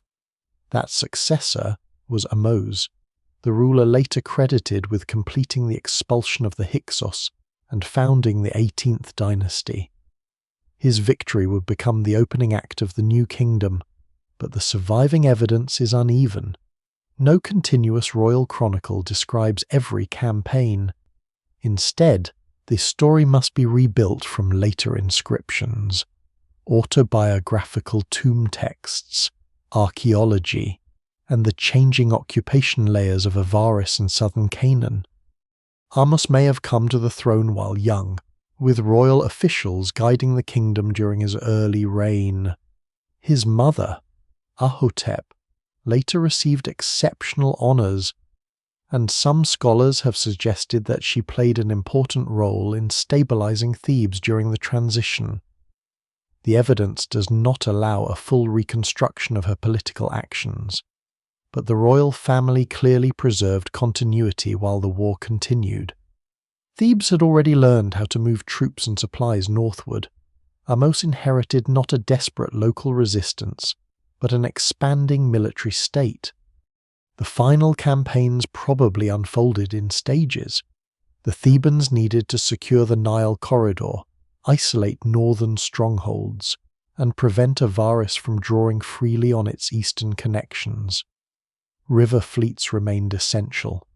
Soldiers, archers, equipment, food, and replacement forces travelled by boat, while fortified settlements had to be bypassed, subdued, or incorporated. Every advance lengthened the supply line back to the south. The conquest of the Delta was therefore not one charge against a city wall, but a prolonged struggle to control channels, harbours, roads, and communities. One of the most valuable witnesses is Ahmose, son of Abana, a naval soldier whose tomb autobiography at El-Kab records service under several kings. He describes fighting at Avaris, taking captives, receiving rewards, and participating in campaigns against Sharuhen in southern Canaan. His account is personal but also formal. Tomb autobiographies were crafted to display loyal service and royal generosity, so numbers and sequences must be handled cautiously. Even so, the text provides rare evidence from a participant outside the royal court, and confirms that the war involved repeated operations rather than a single legendary battle. The exact manner in which Avaris fell remains uncertain. Some reconstructions envision assaults on different sectors of the city, supported by naval action along nearby channels. Others allow for blockade, negotiated withdrawal, internal collapse, or a combination of military pressure and political fragmentation. Archaeology has not revealed one enormous destruction layer, proving that the entire capital burned in a final catastrophe. Certain areas were abandoned or transformed, while others continued into the early 18th Dynasty. The absence of universal destruction does not mean no fighting occurred. It means that conquest was more complex than later images of total annihilation. This complexity matters because cities rarely fall in only one way. Elite compounds can be seized while residential districts remain occupied. A ruling household can flee while craftspeople continue working. Temples may change patrons without disappearing. Some inhabitants may resist, others negotiate, and many simply attempt to survive a change of government. Avaris lost its status as the capital of an independent dynasty, but the population was not necessarily removed as one undifferentiated mass. What survives in the record suggests political defeat, selective disruption, and continued occupation under new rulers. After Avaris, the war moved beyond Egypt. Ahmose, son of Abana, reports a siege of Sharuhen lasting 3 years. The site's exact identification remains debated, but it lay somewhere in southern Canaan and served as a Hyksos stronghold or refuge. If the account is broadly accurate, the long siege demonstrates that the conflict did not end when the Delta capital changed hands. Hyksos leaders, soldiers, and allied groups retained enough organization to resist from the Levant. The campaign also reveals a shift in Egyptian strategy. Thebes was no longer satisfied with restoring the old frontier. It pursued its enemies into Western Asia. The duration and details of the siege are difficult to verify independently, Egyptian autobiographical texts often arrange service around moments of royal success, and the archaeological evidence from candidate sites does not provide a universally accepted match. Nevertheless, the movement into southern Canaan fits the emerging policy of the early 18th dynasty. Egypt sought to prevent another powerful rival from forming near the northeastern frontier. The experience of Hyksos rule had turned the Levant from a commercial neighbour into a strategic zone that Egyptian kings believed had to be controlled, influenced, or repeatedly attacked. Ahmose also campaigned south in Nubia, suppressing opposition and restoring Egyptian authority over valuable routes and gold-producing regions. Reunification therefore required more than defeating Avaris. It meant rebuilding a state capable of operating at both frontiers, rewarding soldiers, reorganizing administration, and placing loyal officials in contested territories. The war created veterans whose status depended on royal grants and captives.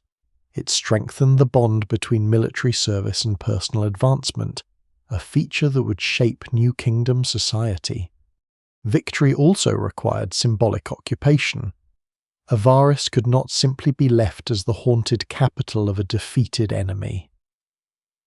Under the early 18th dynasty, parts of the site were reused, rebuilt, and integrated into the new royal order. The broader area later became associated with royal installations at Pyramis, though that development belonged to a much later period. At the beginning of the New Kingdom, the former Hyksos centre remained strategically valuable because its waterways and eastern connections had not vanished with the dynasty.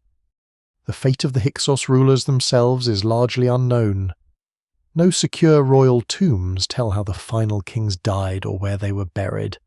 Some may have escaped toward Canaan, while others could have been killed, captured, or absorbed into new political arrangements. Later, Egyptian ideology preferred the image of expulsion, but it does not preserve the individual endings. The dynasty disappears more clearly from official power than its people disappear from the landscape. Even the date of the conquest depends on debated chronologies. Scholars place the fall of Avaris and the beginning of the 18th dynasty within a range shaped by king lists, regnal calculations, radiocarbon evidence, and archaeological sequence. Precision remains limited, but the historical transformation is unmistakable. A southern dynasty that once ruled only part of Egypt now controlled the Delta and claimed the entire land. Ahmose's achievement was therefore larger than one captured city. He broke the political order that had allowed multiple kingships to coexist, seized the northern gateway, pursued resistance beyond the frontier, and built a monarchy with the military confidence to intervene abroad. Yet the victory narrative conceals continuity. Avaris did not evaporate. Its inhabitants, skills, religious practices, commercial knowledge, and international routes passed into the hands of the conquerors. The Hyksos state ended, but much of the world that had sustained it remained, waiting to be renamed as part of a reunited Egypt. Victory gave the Theban court more than territory. It gave the new rulers the authority to define what the conflict had meant. Once Ahmose and his successors controlled the Delta, the northern dynasty no longer possessed temples, scribes, palaces, or public ceremonies through which to defend its own version of events. The victors could present reunification as the restoration of cosmic order, and the Hyksos as a foreign contamination removed from the land. This interpretation was politically useful, emotionally powerful, and incomplete. The first generations of the 18th dynasty had strong reasons to sharpen the contrast. Their legitimacy rested on ending division. A king who merely defeated another regional court had won a civil struggle. a king who expelled foreign oppressors had liberated Egypt. The second story elevated the dynasty above ordinary rivalry. It transformed military success into sacred duty and made the new monarchy appear as the natural guardian of the country. The Hyksos therefore became more than defeated rulers. They became the negative image against which New Kingdom kings could define themselves. Royal language accomplished much of this work. The northern ruler was denied equal status, described through terms emphasizing foreignness and associated with disorder. Theban inscriptions celebrated the king who drove enemies away, reopened blocked routes, and restored temples. Such texts preserve valuable historical information, but they were never neutral reports. They selected events, magnified victories, and arranged the past around the reigning dynasty's claims. Silence was equally important. Years of coexistence, Egyptian service under Hyksos kings, and the local roots of Avaris disappeared from the official narrative because they complicated the image of national liberation. The city itself was reinterpreted. Avaris has been a thriving Egyptian port with mixed communities, but in victorious memory it became the seat of foreign domination. That change did not require every resident to leave. Political geography can be rewritten while neighborhoods remain occupied. Temples could receive new patrons, administrators could swear loyalty to a new king, and workshops could continue producing familiar goods. Yet official memory treated the transfer of power as a cleansing break. The continuity visible in archaeology sits uneasily beside the total language of conquest. This tension becomes clearer when later sources are considered. Manetho, an Egyptian priest writing in the 3rd century BC, lived more than 1,000 years after the 15th Dynasty. His history survives only in quotations and summaries preserved by still later authors. In those fragments, the Hyksos appear as destructive outsiders who seized Egypt, burned cities, ruined temples, and imposed harsh rule. The account profoundly influenced later imagination, but it cannot be read as an eyewitness record. Manetho wrote within a very different political world and relied on traditions already shaped by centuries of memory, ideology, and storytelling. Even the name through which later audiences know the dynasty passed through this chain of reinterpretation. The Egyptian title Hekakasut became Hyksos in Greek transmission, and a designation for rulers was increasingly understood as the name of a people. Once that transformation occurred, it became easy to imagine a unified nation invading from outside. The diversity of Avaris, the local birth of many residents, and the gradual rise of an embedded elite vanished behind a single ethnic label.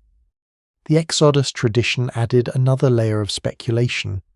Ancient and modern writers have sometimes tried to connect the Hyksos expulsion with the biblical departure from Egypt.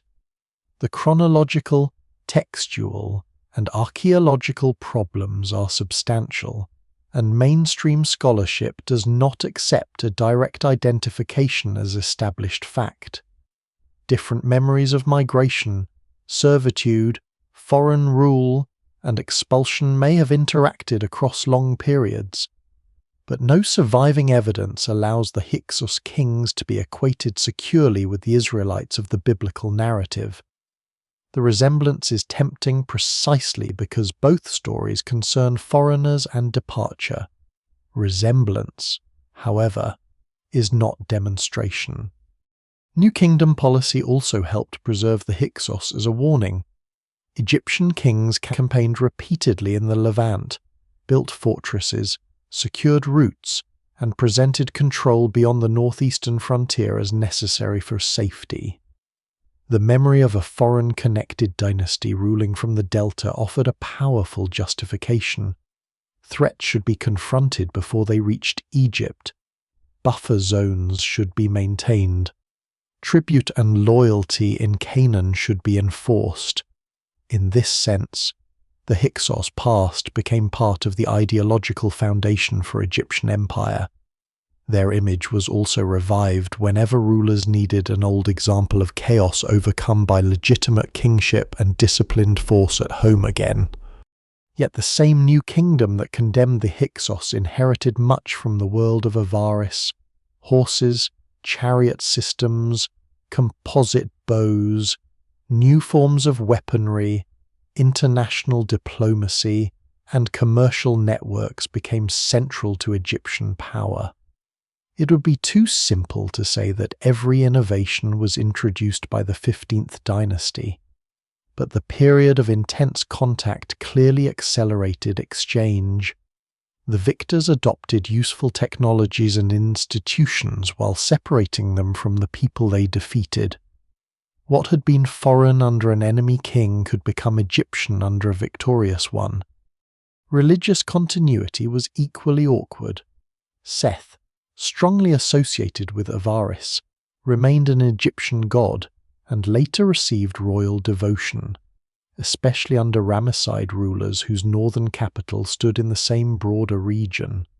Western Asian deities and cultic elements continued to enter Egyptian religion during the New Kingdom, as contact with the Levant expanded. Political propaganda could condemn foreign rulers without ending the cultural interactions that had made their city possible. Archaeology therefore acts as a counter-memory. It reveals imported communities before the dynasty, locally born populations during it, mixed architecture, shared rituals, and occupation after the conquest. It does not prove that Hyksos rule was peaceful or universally welcomed. War, coercion, hierarchy, and violence were real. The severed hands at Avaris and the wounds of Sekenenra Tau prevent any romantic picture. But archaeology shows that the conflict cannot be reduced to Egypt against a completely separate people. The most surprising legacy may be how successful the Theban version became. For centuries, the Hyksos were remembered chiefly as invaders, while the social processes behind their rise remained buried beneath Delta soil. Their defeat determined their historical identity. They left few texts capable of contesting the verdict, and their capital was absorbed into the landscape of later Egyptian power. The conquerors controlled not only the kingdom, but the archive. Still, memory never erases material reality completely. Beneath stories of invasion lie houses repaired across generations, local pottery made in foreign forms, Egyptian titles used by kings of Western Asian ancestry, and temples where traditions met. The enemy created by victory was based on genuine difference and genuine war, but shaped into something cleaner than the past had ever been. The Hyksos became outsiders after they had already spent generations inside Egypt, and that contradiction is the reason their story still resists the finality of the inscriptions written against them. The dynasty vanished from the throne, but it did not vanish from the machinery of Egypt. In the years after Ahmose's victory, the new rulers inherited harbours, river routes, workshops, trained personnel, military knowledge, and international connections that had been developed under Hyksos rule. Thebes had conquered Avaris, yet the Eastern Delta did not need rebuilding from nothing. The same geography that had empowered the 15th Dynasty now served the kings of the 18th. What changed most decisively was ownership of the system. This transfer helped shape the new kingdom. Egypt became more outward-looking, more militarized, and more deeply involved in the Levant. Political division had shown that security could not be taken for granted at the frontier. A powerful court connected to Western Asia had ruled from inside the Delta for generations.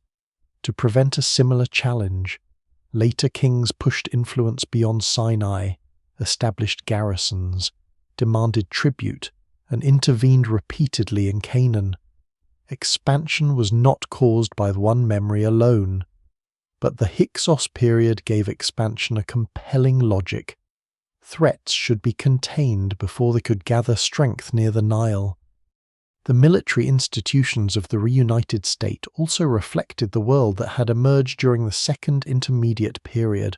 Horses, chariots, composite bows, new axe and blade forms, and more flexible forces became increasingly important. It would be inaccurate to claim that the Hyksos invented all of these developments or introduced them in a single moment. Many belong to wider Eastern Mediterranean processes.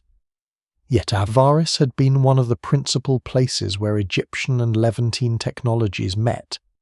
The victors absorbed that experience, improved it, and turned it toward imperial campaigns.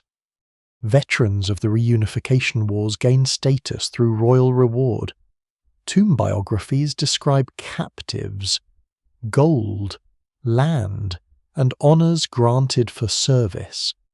This strengthened a military elite whose fortunes were tied directly to the king.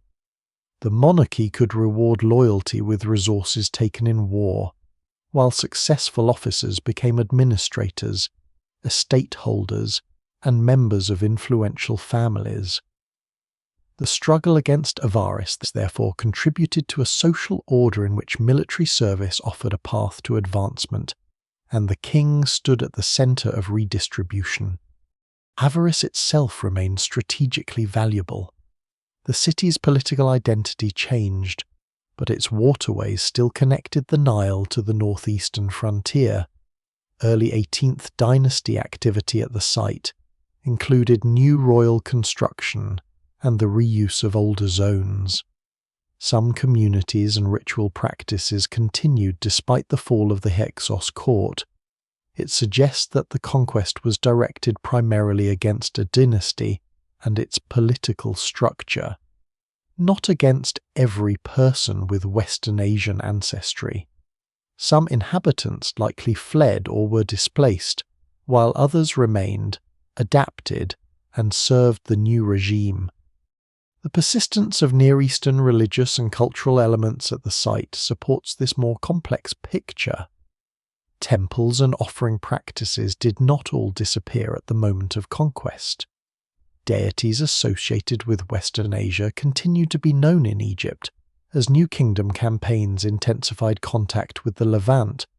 Seth, the god strongly linked to Avaris, remained powerful and later received prominent royal devotion, under the Ramesside kings, whose northern capital rose in the same broader region. Seth could again stand close to the center of royal identity.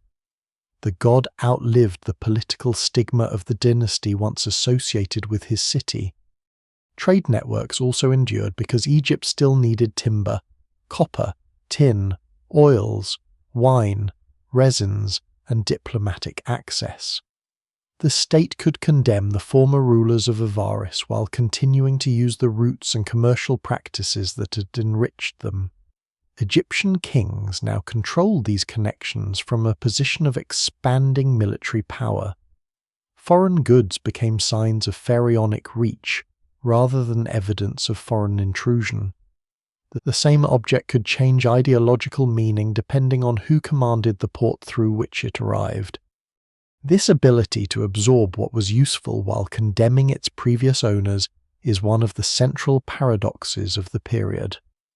The new kingdom presented itself as a restoration, but it was not a simple return to the Middle Kingdom. It was a new political formation shaped by division, migration, technological exchange, warfare, and international competition. The pharaohs who claimed to restore ancient order ruled a state transformed by the very crisis they said they had ended. Administrative knowledge from the north may also have passed into the reunited kingdom through officials, scribes, merchants, and local elites who changed allegiance. Victorious states often depend on people who understand the territories they conquer. Account keeping, storage management, transport coordination, and communication with foreign partners could not be replaced instantly. The evidence rarely names these individuals, but institutional continuity would have required their skills. Some had probably served Hyksos rulers before entering the administration of Ahmose or his successors. Human continuity was broader. Families of mixed Egyptian and Levantine background had lived in the Delta for generations. A change of dynasty could not reverse ancestry or erase household memory. People continued to cook familiar foods, use inherited names, practice local rituals, and maintain kinship ties across regions. Over time, those distinctions could fade, reappear, or acquire new meanings. The descendants of communities once associated with foreign rule may have become indistinguishable within later Egyptian society. What disappeared most completely was not the population, but the Hyksos voice. Their royal archives have not survived in a form capable of answering Theban accusations. Their monuments were reused, their capital redefined, and their names preserved largely through hostile or fragmentary sources. Archaeology can reconstruct their city and trace their networks, but it cannot recover a full court history written from Avaris. The dynasty's silence allowed later kings to claim both its defeat and its inheritance without acknowledging the debt. This silence also explains why the Hyksos legacy is easier to see in systems than in direct declarations. New Kingdom chariots do not carry inscriptions thanking Avaris. Egyptian fortresses in Canaan do not describe themselves as responses to the 15th Dynasty. International diplomacy does not openly credit the mixed society of the Eastern Delta, yet the sequence is difficult to ignore. Egypt emerged from reunification with stronger military institutions, a sharper concern for frontier defense, and deeper engagement with Western Asia. No single explanation fully accounts for the New Kingdom's rise. Gold from Nubia, agricultural wealth, royal leadership, religious institutions, administrative recovery, and broader Bronze Age conditions all mattered. But the defeat of the Hyksos was a defining transition. It gave the Theban kings a founding victory, access to northern resources, and a durable enemy image. It also handed them the infrastructure of a cosmopolitan state. The greatest irony is that the dynasty remembered as foreign helped prepare the world of Egypt's imperial age. Its political power was destroyed, but its city, technologies, roots, and people remained entangled with the future. The victors claimed to erase an interruption. In reality, they inherited a transformation.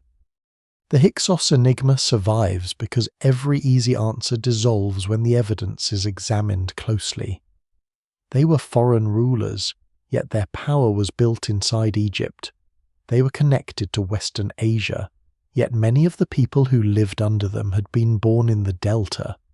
They were remembered as invaders, yet the archaeology of Avaris points to generations of migration, settlement, trade, intermarriage, and cultural adaptation before the 15th Dynasty appeared. They were defeated as enemies of Egyptian order. Yet the state that defeated them inherited their city, their roots, their military knowledge, and much of the international world they had helped create. This does not mean the old invasion story should simply be reversed into an equally simple tale of peaceful immigrants becoming kings. Political power rarely changes without coercion.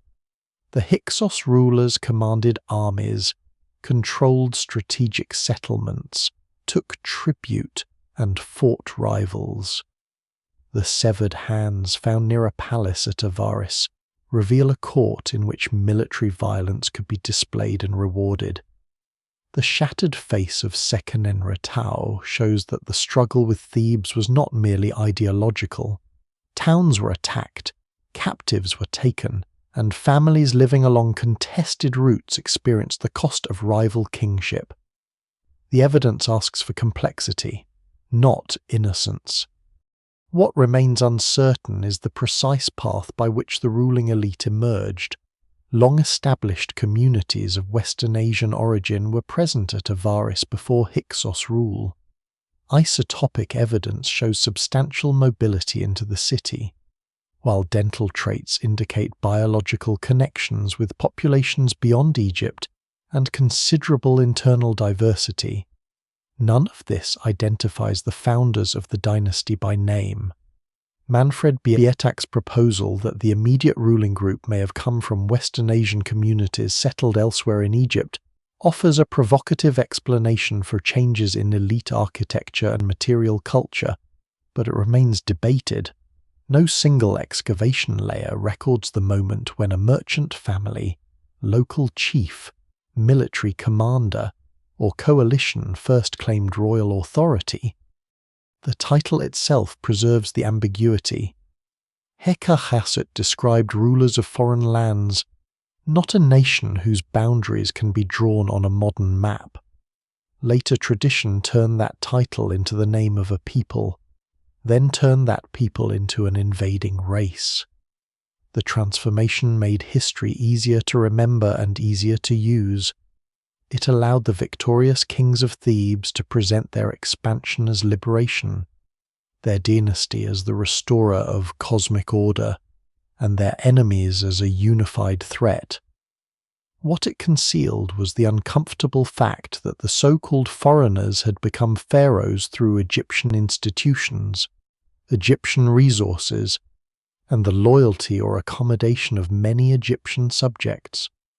Avaris remains the strongest answer to that simplification. The city was not a temporary camp at the edge of the kingdom. It was an urban world of harbours, palaces, temples, cemeteries, workshops, houses, ovens, storerooms, and river traffic. Its residents used Egyptian and Levantine forms side by side, sometimes preserving them, sometimes blending them, and sometimes creating something that belonged fully to neither source. A burial custom could recall Western Asia, while the person buried had been born in Egypt. An Egyptian royal title could be carried by a king whose ancestry linked him to the Levant. A local workshop could manufacture foreign-shaped pottery for households that had lived beside the Nile for generations. That mixture was not an exception to Egyptian history. Egypt always interacted with neighbouring lands, received migrants, employed foreign soldiers, imported materials, and adopted useful practices. Official art drew sharp boundaries because kingship depended on presenting Egypt as ordered and the outside as potentially chaotic. Daily life was less tidy. Borders were crossed by traders, envoys, craftspeople, captives, families, and ideas. The Hyksos period made those crossings politically visible because a dynasty rooted in them occupied the throne. Their rise also exposes the fragility of centralized power. The Middle Kingdom did not fall in one cinematic disaster. Authority weakened unevenly, local courts multiplied, and regions learned to operate with greater independence. Avaris already possessed wealth, population, international access, and an elite capable of organizing labor and armed force. When the center could no longer command the whole country, the Eastern Delta did not wait passively for restoration. It produced its own kings. The dynasty rose from within Egypt because the structures that sustained it were already embedded there. Its fall was equally layered. Amos's campaigns ended independent Hyksos rule and extended the war into southern Canaan, but Avaris was not erased in a single universal destruction. Some areas changed function, some were abandoned, and others continued under the 18th Dynasty. People remained after rulers disappeared. Ritual practices survived political defeat, administrative knowledge, trade routes, and military techniques passed into the reunited state. The boundary between conqueror and inheritor became difficult to separate. The new kingdom that followed was therefore both a restoration and a transformation. Its kings celebrated the recovery of Egypt, but they ruled a country more militarized, more internationally engaged, and more determined to control the Levantine frontier. They had learned that influence from Western Asia could penetrate the Delta not only through invasion, but through trade, settlement, alliance, and political opportunity. Their response was to project Egyptian power outward. The memory of the Hyksos helped justify empire, even as the tools of empire emerged partly from the same networks the Hyksos had commanded. The final mystery is not whether the Hyksos were Egyptian or foreign, as though one answer must cancel the other. They were rulers of foreign ancestry who became locally rooted, adopted pharaonic kingship, and governed a mixed society inside Egypt. Their identity changed across generations and probably differed from household to household, ruler to ruler, and district to district. The evidence does not permit one clean portrait of their appearance, language, or self-understanding. What it permits is a more revealing conclusion. Ancient identity was not fixed at the border. It was made through residence, ancestry, service, worship, marriage, memory, and power. The investigation itself mirrors that complexity. Archaeologists read architecture, ceramics, animal deposits, human remains, isotopes, and damaged texts together because no source can carry the whole story. Royal inscriptions reveal how power wished to be seen. Graves reveal choices made by families. Teeth preserve childhood movement. City plans expose changing concentrations of wealth. Each line of evidence corrects the others.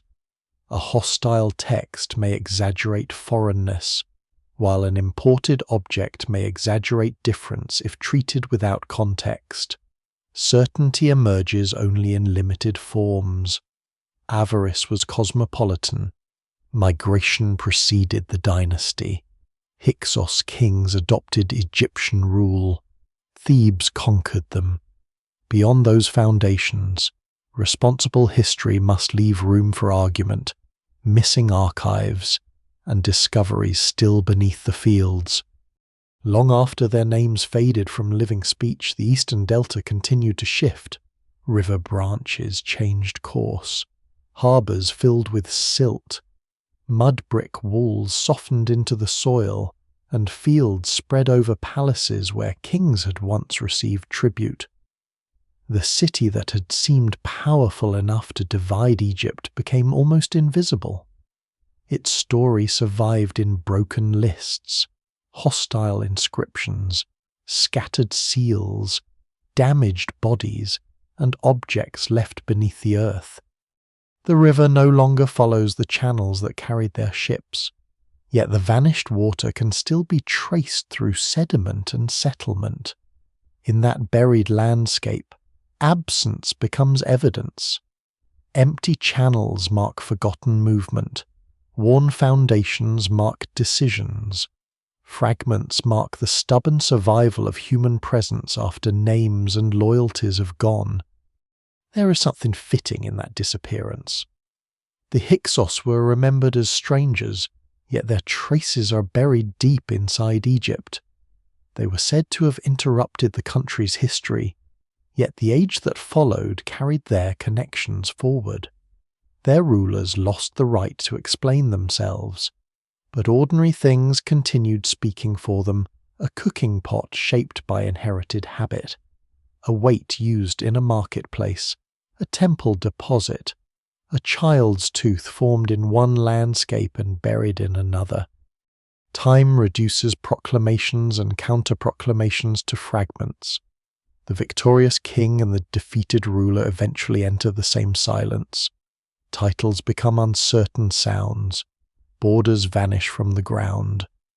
What remains are patterns of movement and survival, evidence that people crossed into unfamiliar places, built homes, adapted, and changed the societies around them even when later memory tried to keep them separate. Perhaps that is why Avaris still feels less like the answer to a puzzle than the opening of a deeper one. Beneath the delta soil lies a city created by contact, raised to power by fragmentation, condemned by victory, and inherited by those who destroyed its dynasty. Its streets remind us that civilizations are never as sealed as their monuments claim. They are porous, vulnerable, and continually remade by people arriving from elsewhere. And when evening settles over the fields of el-Daba, there are no palace walls visible against the horizon, no royal procession moving toward the harbour, no banners marking where one kingdom ended and another began. There is only flat land, distant water, and the quiet earth holding the remains of a city whose people were once called foreigners, though many of them had already made Egypt their home.